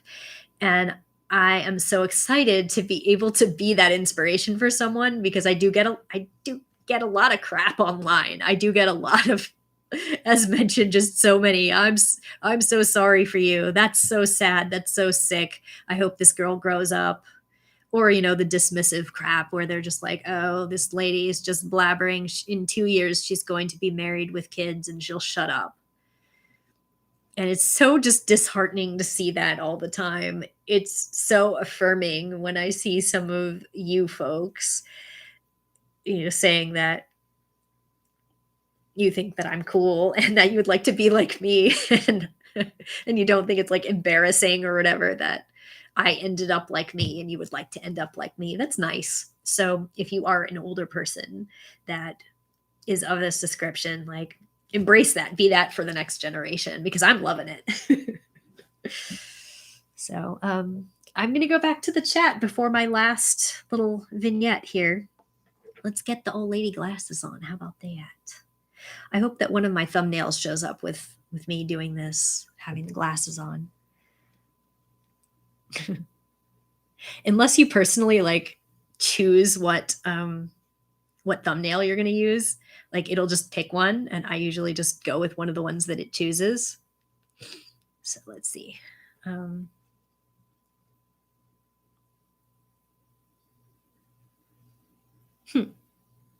Some people talking about their fun hobbies.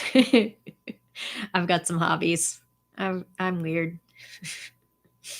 There's a pile of stuffed animals on the floor over there because I've been taking pictures of them. I wasn't going to show you that, but now you know my shame that all my stuff is on the floor right now. It's a big pile. Anyway,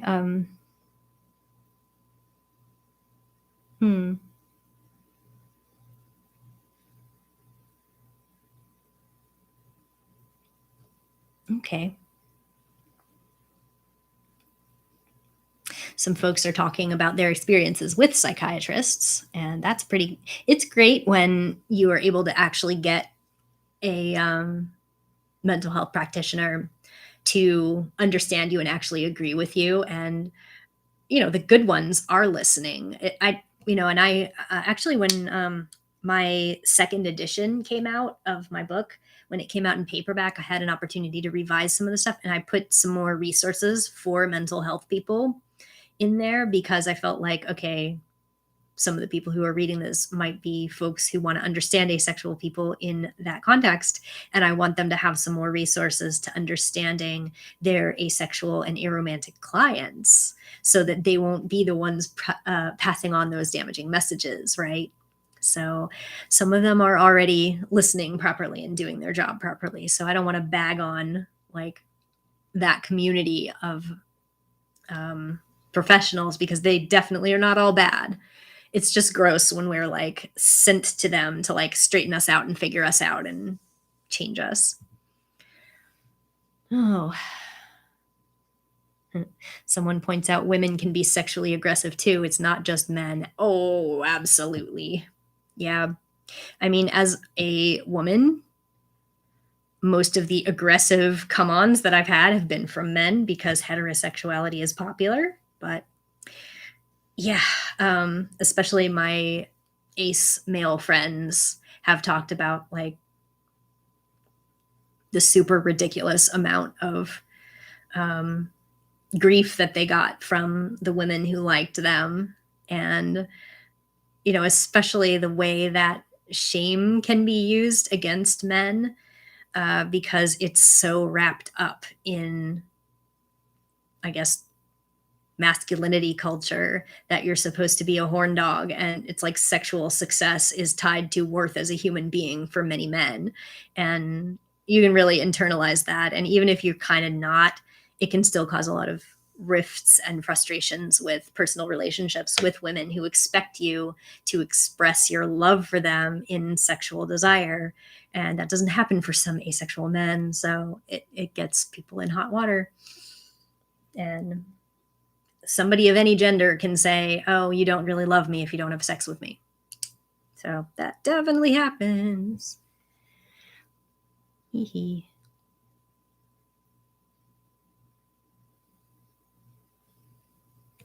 Awkward silence. Here's a nice question. Do you feel like a part of the larger queer community? I want to be a part of it, but I'm worried I'm too straight passing to be accepted. I do feel like I am a part of the larger queer community, but I will also say that there are people who don't think that aces should be, or that ace people who do not have same gender partners or are not on the trans spectrum, that anybody who's aromantic, undecided, or heteroromantic doesn't belong there. I believe that asexuality is inherently queer. I also understand that some people don't feel that they want to adopt that word for themselves. If they're asexual and they don't like to use the word queer for themselves, that's up to them. And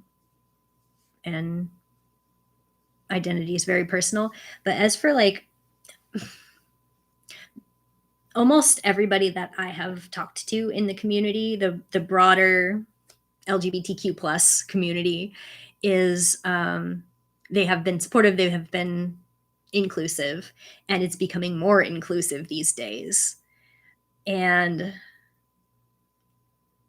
worrying about being straight passing, I mean, it's not something I would blow off. It's like there are always jerks who are going to say you don't belong for some reason. But I think that a lot of aces who might be read as straight would deal with the same stripe of prejudice as a lot of bisexual people do who date different gender partners, and especially the ones that have long-term relationships with different gender partners and are not notably at a glance by a stranger understood as a queer couple. But you know, that gatekeeping does exist, but I feel it's really invalid, because as soon as somebody says, oh, you don't experience this specific kind of impression, so you don't belong here, you can find somebody who belongs to the L, the G, the B, or the T who doesn't experience that either. Like I was once told that, well, come back when you aren't allowed to give blood. And I'm like, lesbians are not barred from giving blood. Are you saying that they're not oppressed for being lesbians? Like, you know, it's that kind of thing where they hold us to standards that they don't hold established members of their own community to, because they're just jerky gatekeepers.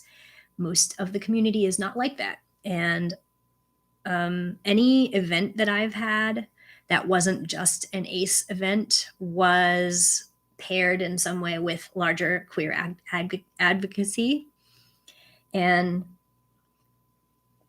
in association with some kind of pride event or awareness week for something related to queer activism.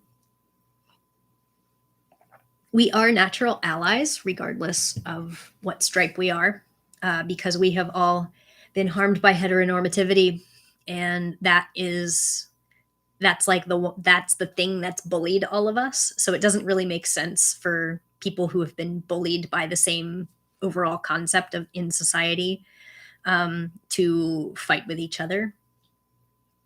We have a common enemy. So, and we've certainly all been harmed by heteronormativity, because, you know, it's pretty pervasive, let's face it.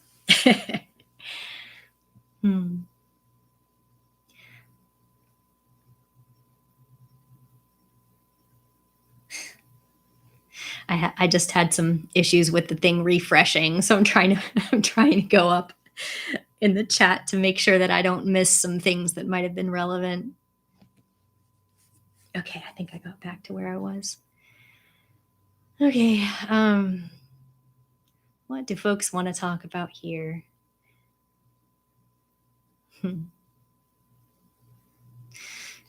Someone in the chat says, nothing wrong with shallow interests. Sometimes it's fun to like silly stuff. And how?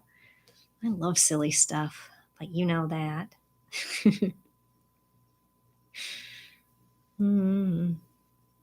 I love silly stuff. I like to sing fast songs with lots of lyrics. And I love cartoons. And I like baking. and stuffed cats. Silly hair bows. Yeah. Okay. Scrolling some more to see other things that people want to talk about before I go into the last thingy. A couple people saying hi.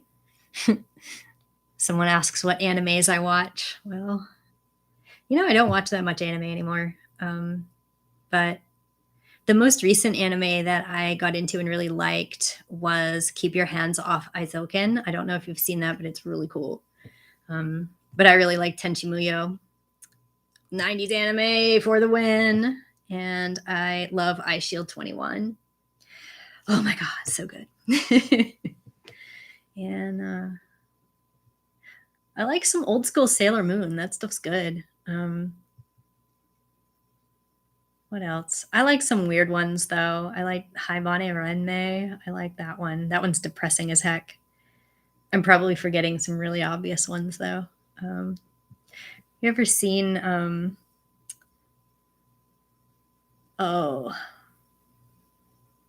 you ever seen...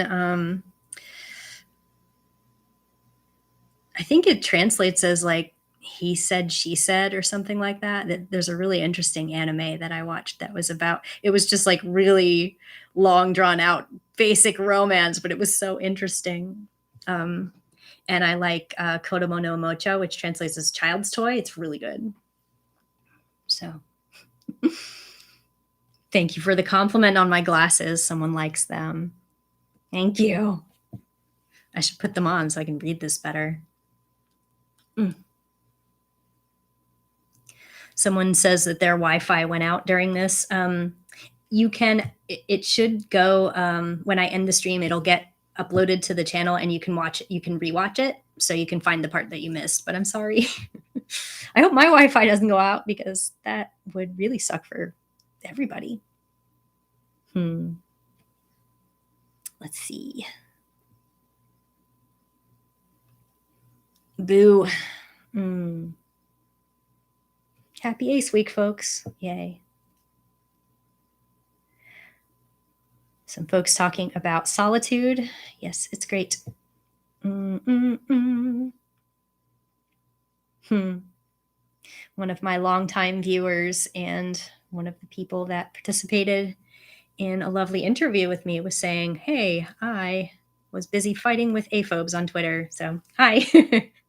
I've done surprisingly little of that this week.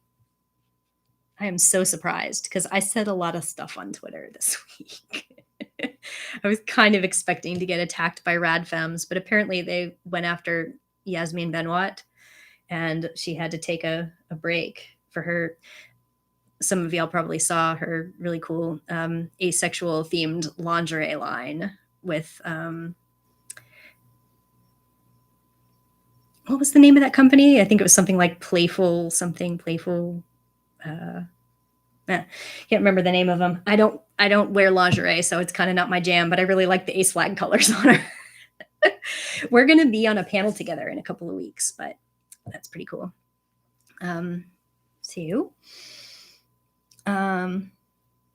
Yeah, they went after her because they're like, why would an asexual person wear lingerie? You're behaving hypersexually. Well, no. And sorry, y'all, all of y'all that are mad that somebody who is wearing lingerie and looking gorgeous in front of you, that you're not allowed to have sex with her. You're not going to have sex with any of those models anyway.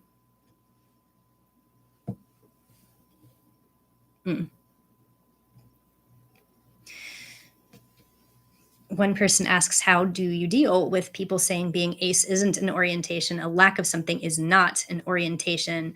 I have a great answer for that.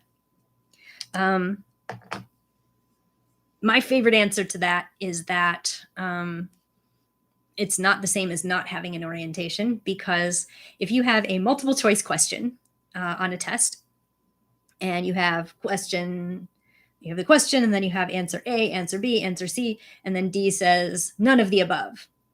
If I choose none of the above, that's my answer. But if I just don't answer the question, it's going to get graded really differently. Not having an orientation would be not answering the question. But if your answer is no, that's still an answer. Maybe it's hard to conceive of, but it's, answering no thank you is still an answer. So that's how I perceive that. Hope that helps. Sometimes I have to say the whole thing for them to think, wow, that's deep. It's kind of not. It's like, just leave people alone, but that's how I perceive it.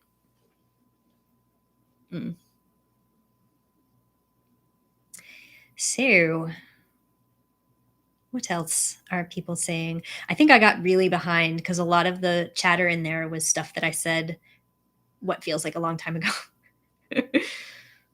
Oh.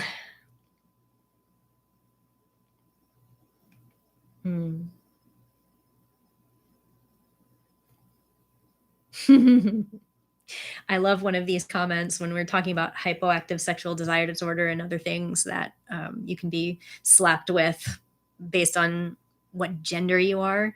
A non-binary person says, I guess as a non-binary, I'm immune to any kind of sexual desire disorder then if there's only a male version and a female version.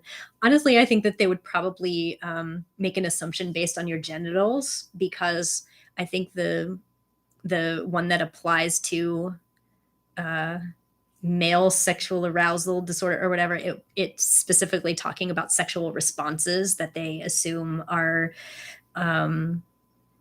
male biology, which, so they would probably just assign you whichever thing they thought better matched your genitalia, which is all kinds of problematic, but we all know that.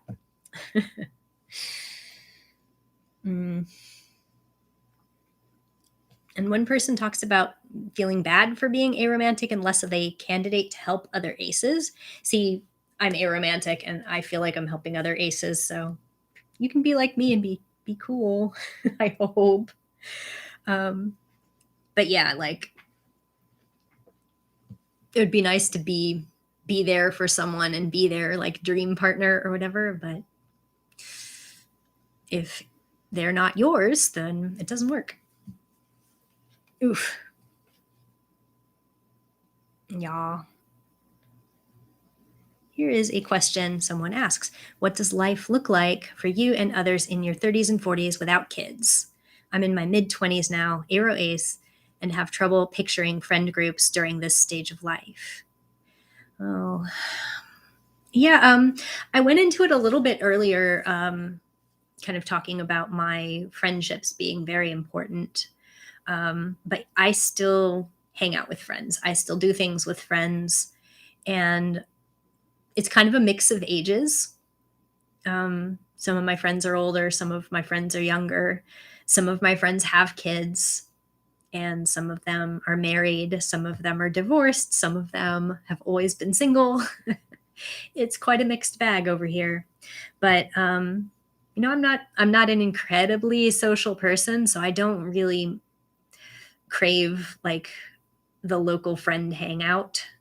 But I do have, my friends and I have a Monday night game night with a small group of us that we hang out, and where some of us are in different time zones and stuff, but we enjoy each other's company, and that's very special, and it's become an institution in our lives. It's really fun. I definitely will say kind of the way that life gravitates toward this family-oriented thing when you're kind of the holdout and all of your friends have coupled up and had kids, and then you're still just like, okay, what do I even have in common with them anymore? My best friend has 2 kids, and we don't live close to each other, and we are still extremely involved in each other's lives. We talk every day, and we're in the game night. She's here. So that's one way that she happens to be a person who could maintain a relationship with someone who wasn't her significant other, who has always been very important to her. That speaks to her quality as a human being. And these relationships take work on both people's parts. And I think it's unfortunate that some people can't do that. Sometimes they're just tired and overwhelmed and they have a really hard time doing anything besides dealing with work and their family. But people exist that can maintain those friendships over decades.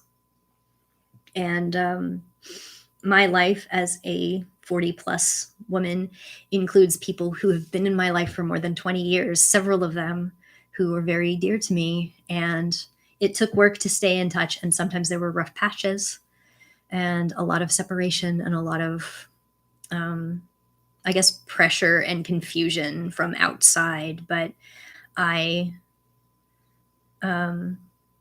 also continue to add new acquaintances to my life and people who I connect with over shared interests as well. To be honest, a lot of the people that I connect with over shared interests tend to be internet-based friendships, but they're also very dear to me that, I still have a lot of friends that I met through the writing communities that I've been part of. I did, I don't know if any of y'all who are writers or writer adjacent have heard of Pitch Wars, but I used to be a mentor in Pitch Wars. I did it for 3 years, and I would pick people to help them with their books and try to help them get signed and get published and stuff. And I'm still my first mentee, and I still talk, like, sometimes. I keep in touch with some old coworkers. Those relationships take work, though. Like, they do take maintenance. And if you are committed to those friendships, sometimes if you are not as busy or don't have as much going on as they do, you end up carrying more of the load of keeping in touch. But as long as the other person and or people are responsive and don't try to shut you out or treat you like your attention is silly or that you need to move on, then those are often worth saving through the difficult times when they're very busy with other kind of traditional family situations. So, yeah, I definitely find that sometimes you have to take on the role of the person who initiates more than most people if you want to make sure that people stay in your lives. But that's not always true, So that's just been my experience. In general, as an aro-ace person, I find that a lot of my time and energy that would maybe be devoted to more traditional relationships is put into friendships and also into my many, many, many interests. I'm always busy. So I've tried to be nicer to myself in recent years, try to learn to relax and not always feel like I want to work, because that's probably some ingrained capitalist crap that I need to always be productive, and I don't always need to be productive. I've been trying to get better about that. But I love to read, I love to write, I love to sing. I'm in a band. I don't know if I told you guys, but my dad asked me to be in a band, and he's the drummer and I'm the singer. So that's something I rehearse my music, and I go to rehearse with my dad. And I play ukulele. I taught myself ukulele. It's right over here. Hello.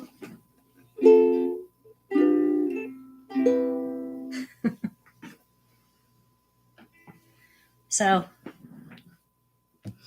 many, many interests. I have a webcomic. I do a webcomic. It's actually due in like 3 hours. I didn't post it yet. Whoops. And I do baking and collections and yeah, a lot of stuff. So yeah, I play a lot. I feel like adults should play. That's my Dance Dance Revolution board over there.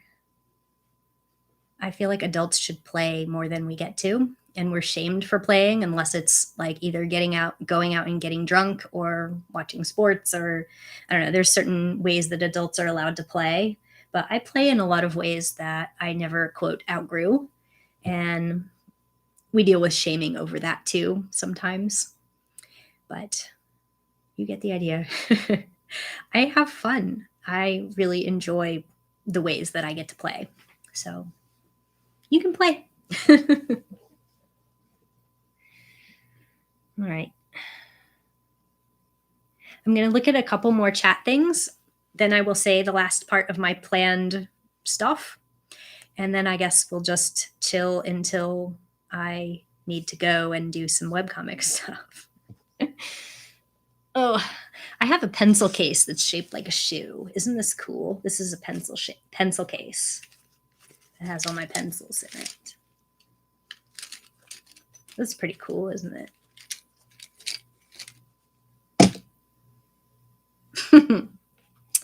I have fun.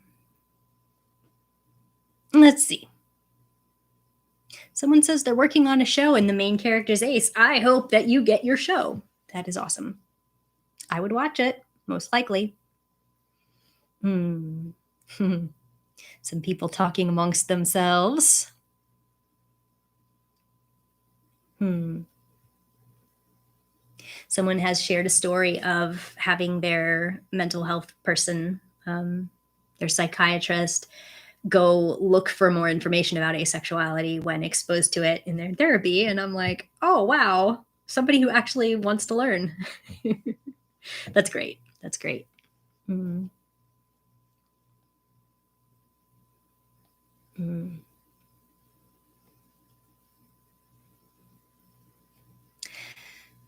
Oh, I'm getting kind of hot, but I don't want to take this off because it's Ace colors.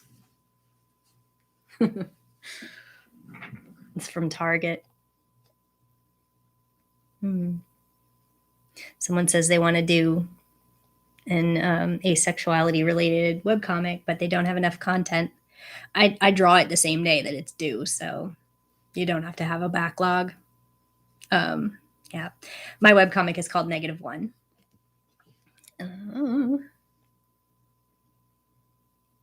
It's been going since 2005, every week. Oof.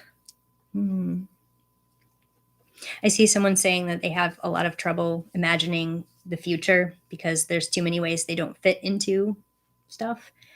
That's relatable. I'm not non-binary or autistic like this person, but there's a lot of ways that I don't fit into, and I know what you mean.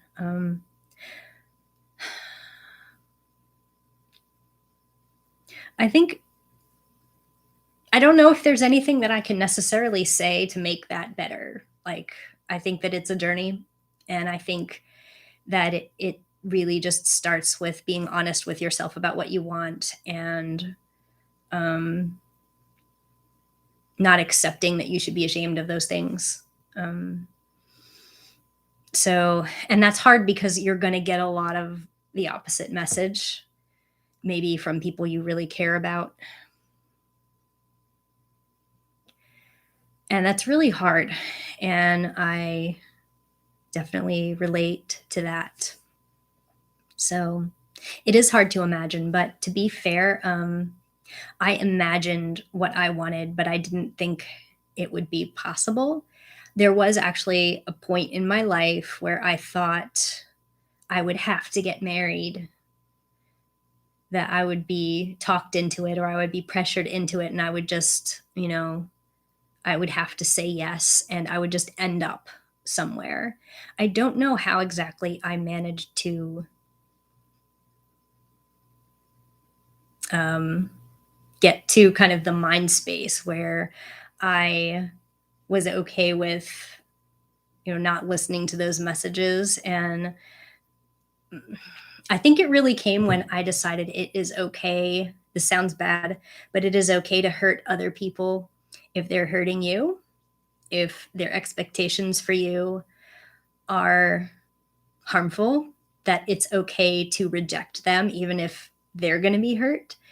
Because I've gone through that quite a few times in my life where I didn't say what I should have said as early as I should have, because I didn't want to hurt them without acknowledging that they had hurt me first and that they had pressured me and that they had put me in situations that were so awkward and so awful.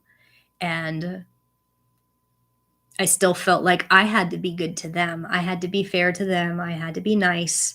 I had to prioritize their comfort.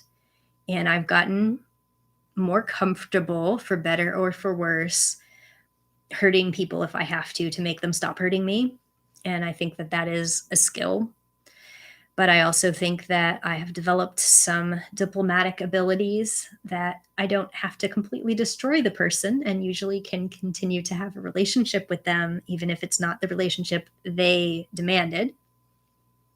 So I hope that that is a perspective that is somewhat helpful. Yeah.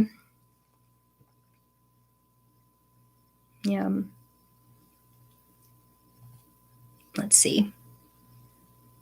And I also see an interesting perspective where someone is saying that trans aces and gay aces may be more affected by aces aren't queer than the straight aces do. I think that because I've mostly seen people talk about like, oh, straight aces don't belong because they're just straight and they're hetero, blah, blah. Like I've heard a lot of that narrative in, aphobic spaces and turfy places, and a lot of people who are other kinds of gatekeepers too. But I think in actual practice within queer communities, there's an expectation of internalized homophobia or an assumption that trans people who are asexual are just not comfortable with their bodies. And that's an excuse. One thing that I heard from a gay ace guy that I knew was that he was I don't remember if he identified as sex favorable or if he identified as like sex neutral, but he would have sex with his boyfriend, and that the boyfriend, at one point when the ace guy was not at their meeting, the boyfriend got a bunch of questions about him, like, is he depriving you? How can you stand to be with somebody who obviously just needs to work through their internalized homophobia and all of this stuff? There's a lot of really poisonous beliefs within supposedly on paper accepted identities too, and I acknowledge that, and that's an excellent point. um, I think that there are actually very few people who are universally accepted in these places because somebody's always trying to invalidate somebody. It's really freaking annoying. Can we all just get along? Yeah.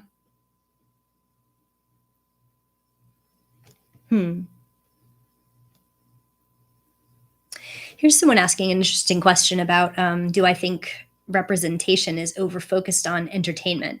Because this person has felt that activists and real life speakers are more effective. I think it needs to be both, because all of these are ways that our world talks to itself. Stories can be so powerful, and I think that's why we talk about that a lot.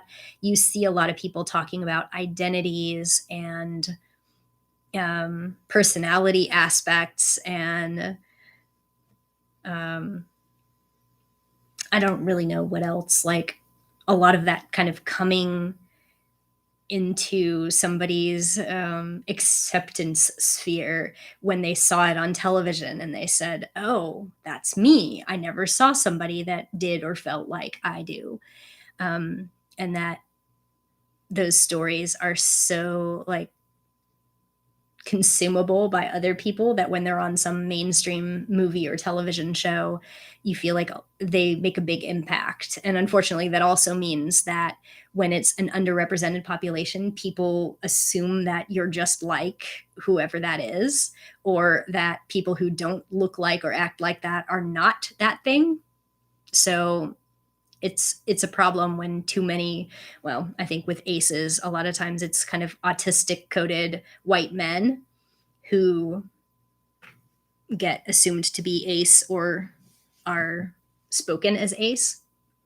And people are still going to say like that trans, black, disabled ace is like she's not what I was expecting, or I think she has too many problems that are intersections that I feel like, something else is going on there. She's just confused. You know what I mean? Like, yeah, it's messy. And in real life, I think that activists who speak about these intersections, and activists who are able to address nuanced subjects, and to address sometimes in real time, but not in the context of a story where they're also just trying to tell a story. It is very helpful. I don't know if one is more helpful than the other in general. I think that some people find one type of resource to be more helpful than another. I think we need different kinds of fiction too. Like, we need very special episodes that deal explicitly with the issue, and then we need incidental representation as well. But yeah, we're always going to need the nonfiction. We're always going to need the, asexual celebrities who speak about it inside of their art. We're always going to benefit greatly from somebody who, isn't trying to necessarily entertain you while they educate you. And it's one of the things I'm trying to do, but I hope I'm also sometimes entertaining you. Yeah. Oof. And I see some discussion about exclusionists excluding trans people. Oh my goodness. Just the TERFs are out of control. Like, I know it's ridiculous, like how many of them are trying to kick the T out of the acronym. Pride owes its roots to Black trans women. So remember where you came from, people. So, oof.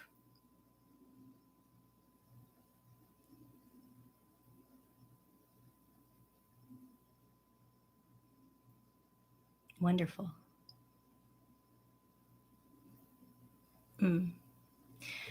Awkward silence. Reading stuff. Yes, it is very hard to keep up with these comments. But I think we've got a relatively cozy little group here. How many people are here? It says only 20 something people are here, which, if you're all really engaged, it's like a lot is being said. And, there will also be an opportunity for people to comment after the fact. So some of y'all that might want to keep this conversation going, there may be people visiting later. I know there's a lot of people who couldn't make it at this time. Oof. Let's see.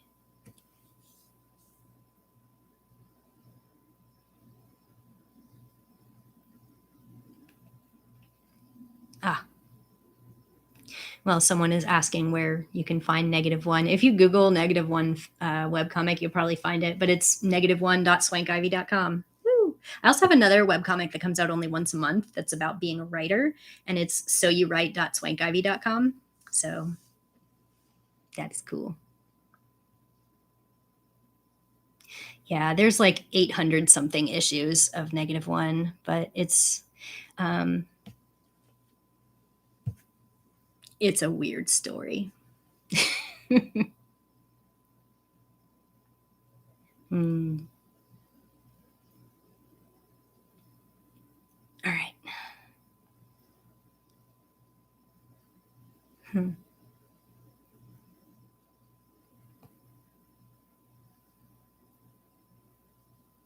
Well, let's see. I don't want to give you too much more awkward silence, but I totally cannot multitask. I can't speak and read at the same time at all. And I think a lot of people who think they can are wrong.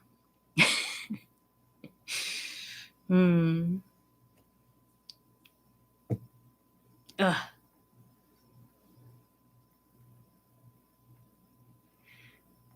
There's some really good discussion about autistic ACEs in the chat box.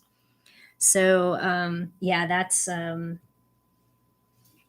that's I remember I received a message once from an anonymous person on Tumblr where they had recently gotten an autism diagnosis, and they wanted to stop identifying as ace because they didn't want to give a bad name to the ace community. And I'm like, oh my goodness. Okay, so some people are both of those things, and there is a stigma among autistic people that they're all like weirdos who don't like sex. And some autistic people, as well as some in the broader disabilities communities, will say we don't want to be desexualized, we don't want to be associated as like robots who don't have sex. I mean, we like to have sex.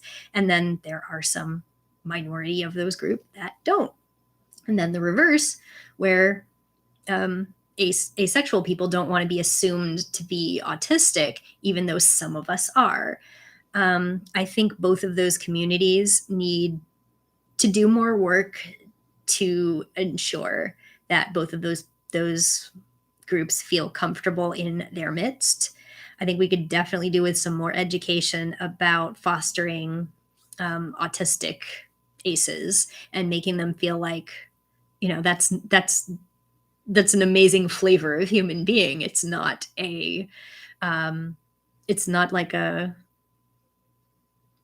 stereotype that is making people think something bad about us. It's not a bad thing to be in the first place, but the only reason that maybe ace people in general just don't want you to assume that is they don't want you to assume anything is true about them, especially since a lot of the people who do make that assumption are they're using it as an insult. I've had that used as an insult so many times, just like, oh, you're so autistic. And I'm like, yeah, well, wow. Anyway, yeah, it's gross.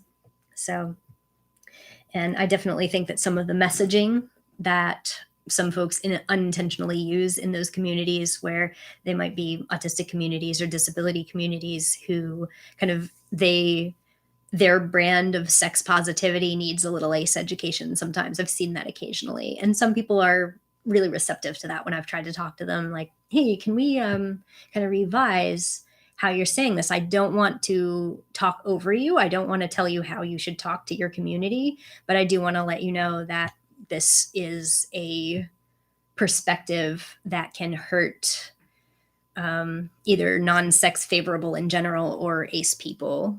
So,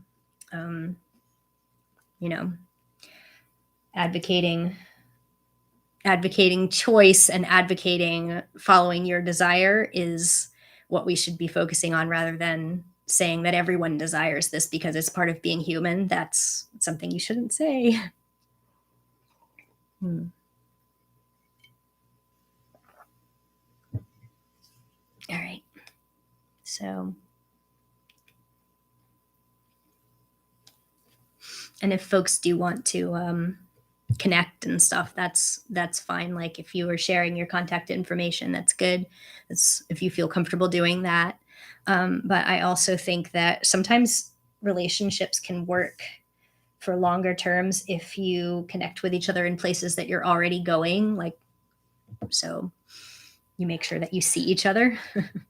I've had a really hard time lately, literally in the last 3 years or something, keeping up with email correspondence. I've been really bad with it. I've dropped off the face of the earth for some people that I completely wanted to answer, and I don't, geez.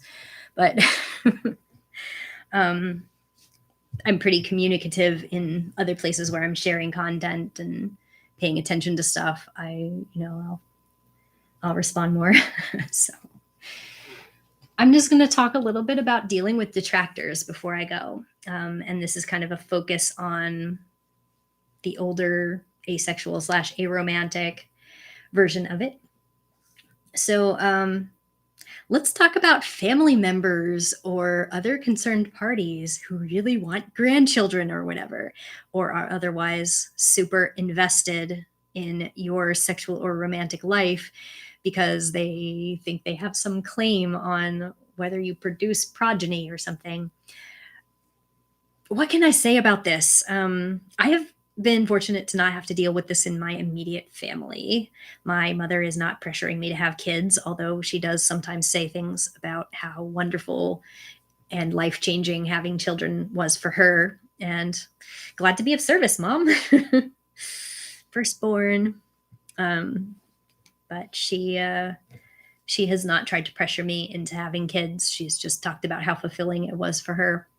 And unfortunately, there is a connection sometimes, not just with the you should have kids because I want grandkids, but also the idea that maybe as a function of your religion or as a function of your culture, you're treated like you're betraying the family if you don't have kids or if you don't get married. You're being passed around to somebody else's unmarried son, and they're trying to trick you into going on a date. Just there are some very aggressive people in some of our lives that as we get older, other people are more desperate for us to get a partnership. I don't know if anyone has any thoughts on that. I haven't personally experienced it, so I don't have any personal from experience kind of advice on if that happens to you. But in general, I have, of course, had people say that it's ridiculous that I plan to live as a single person for the rest of my life. A lot of well-meaning people will just, they'll talk to you like single means looking, and we have to deal with that. And then the not so well-meaning people that we've talked about before, who assume singlehood is pathetic, or that asexual partnered people are unhappy. There's that one. That either you're unhappy because maybe they just assume that you wouldn't want to be in that relationship, or they pity your partner, which is really frustrating. So I think that it can be really tough to deal with, especially people who are older than you, who think that this is for your own good kind of thing. They're pressuring you and stuff. I've had good results with just emphasizing the whole if I'm not dead set against anything, I just have always felt this way, and if that changes, I'll change kind of mentality. They seem to relax a little bit when you don't kind of insist that you will never change, even if you're pretty sure you're never going to change, whatever. But I will recommend that in general, it's really empowering to embrace kind of the cool aunt vibe, or the rad grandma vibe, if you get to that stage of your life and you're never married and still super cool, even though you're not actually a grandma because you're not even a ma. The rad grandma is a cool, rather than embracing the sad spinster vibe, because lots of people have a cool aunt or a rad grandma. Change the genders however you need to. And I think I mostly use those gendered terms just partly because I'm talking about myself, but also because the lonely old woman is more tropey than the lonely old man. And I feel like non-binary people are not tropey enough in general to even get to be a sad stereotype. The sad stereotypes about non-binary people tend to mostly be shaming messages that are directed at young people, that it's a youth thing. So I don't know. I'd be interested to see if any of those develop over time as prejudiced jackasses figure out how to do that to elderly non-binary people that they think just started existing, even though non-binary people have always existed. So, but yeah, that kind of just aspiring to be somebody's cool aunt. I like to think I'm my nephew's cool aunt. Hopefully he thinks that too. He's 8. He's great. So, and I think I talked a little bit about this before, but I heavily recommend turning inappropriate comments back on their source. If anybody listening to this wasn't here earlier, that's basically like if somebody is expressing like they're concerned trolling, but like, won't you be lonely and blah, blah. And it's like, well, you seem to be preoccupied with loneliness. Are you okay? You know, okay, you seem to have a really inappropriate level of investment in my love life. Is something going on here? Are you hitting on me? You know, like that kind of thing. It's kind of fun to turn it around on people like that. Yeah. So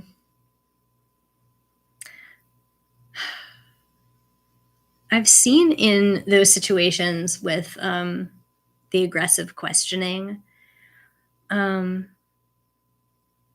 it's the worst when it happens in a group because then other people might be listening. So yeah, I've definitely had more luck with kind of the less serious, more flippant reactions to people like that. Um, so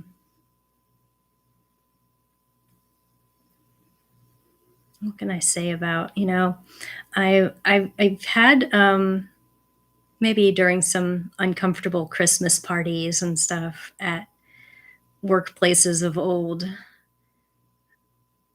they want to know like, why didn't I bring somebody? Or they'll be like, um, gosh, I remember that at my old job, we got a bonus and a Christmas present in the form of getting to pick something cool from a catalog. And I was looking through the options, and one of my nosy coworkers, who was an old man, and he smelled like cheese. It was really weird. And I think that he may have secretly been a zombie because I used to see he'd wear button shirts, and I would see ants crawl out of his shirt and crawl like in a line. There would be like ants coming out of his shirt, like, and I saw it more than once. It was weird. I think he may have secretly been a zombie. Anyway, this guy came up behind me and he says, "Why don't you get this? Why don't you get that?" And I'm like, "I'm not having trouble choosing." And he goes, "You should get that for your boyfriend." I'm like, "I don't have a boyfriend, so he doesn't accept gifts."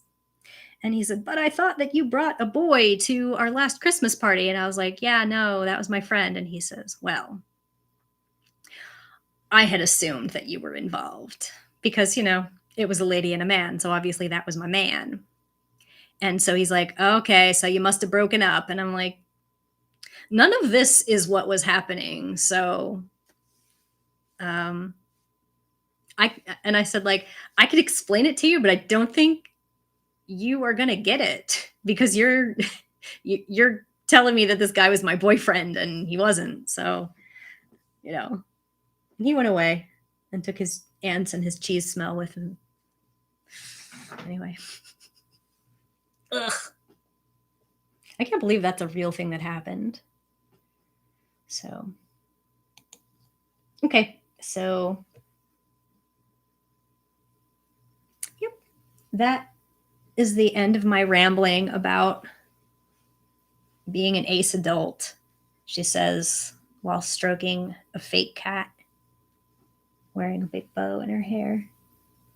This is how ace adulthood looks for me, and I'm kind of having a ball. So let me take a look at the chat box one more time, and then I probably need to start heading out pretty soon because of got some comic stuff to do, and also this is now like 2.5 hours long, so it's gonna be a while. Anyway, what we got here? Some folks talking.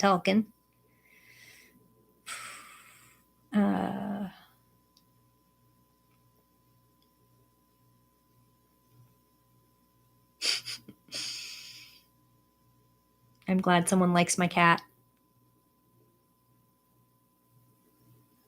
Someone suggests rad old godparent. That's a good one. I don't think I'm allowed to be a godparent because I'm not Catholic, so I don't qualify.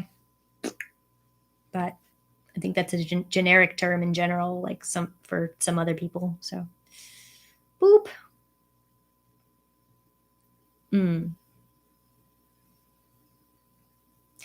Oh, okay. It looks like I didn't actually miss too much.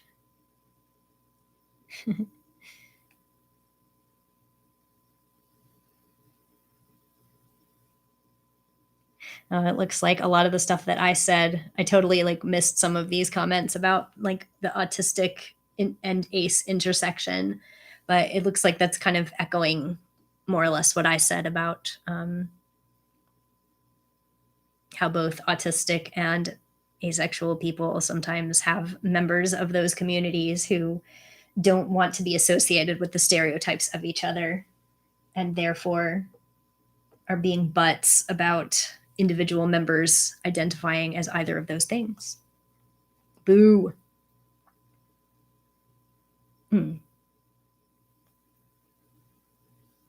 Okay. I don't think it's possible anymore to send private messages on YouTube, is it? Arg.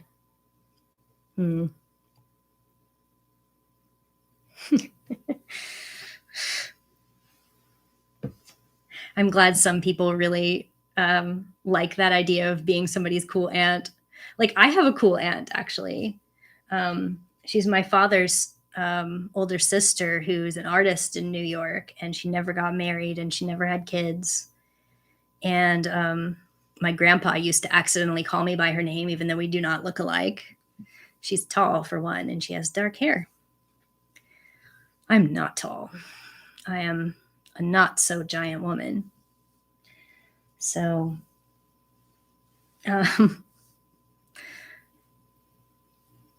and in some conversations, like occasionally, I've thought that maybe that aunt was asexual, but I don't think she would use that word.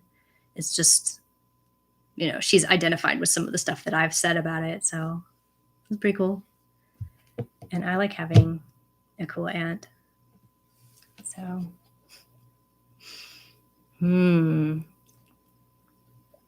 yay, someone says my book was awesome. Well, thank you.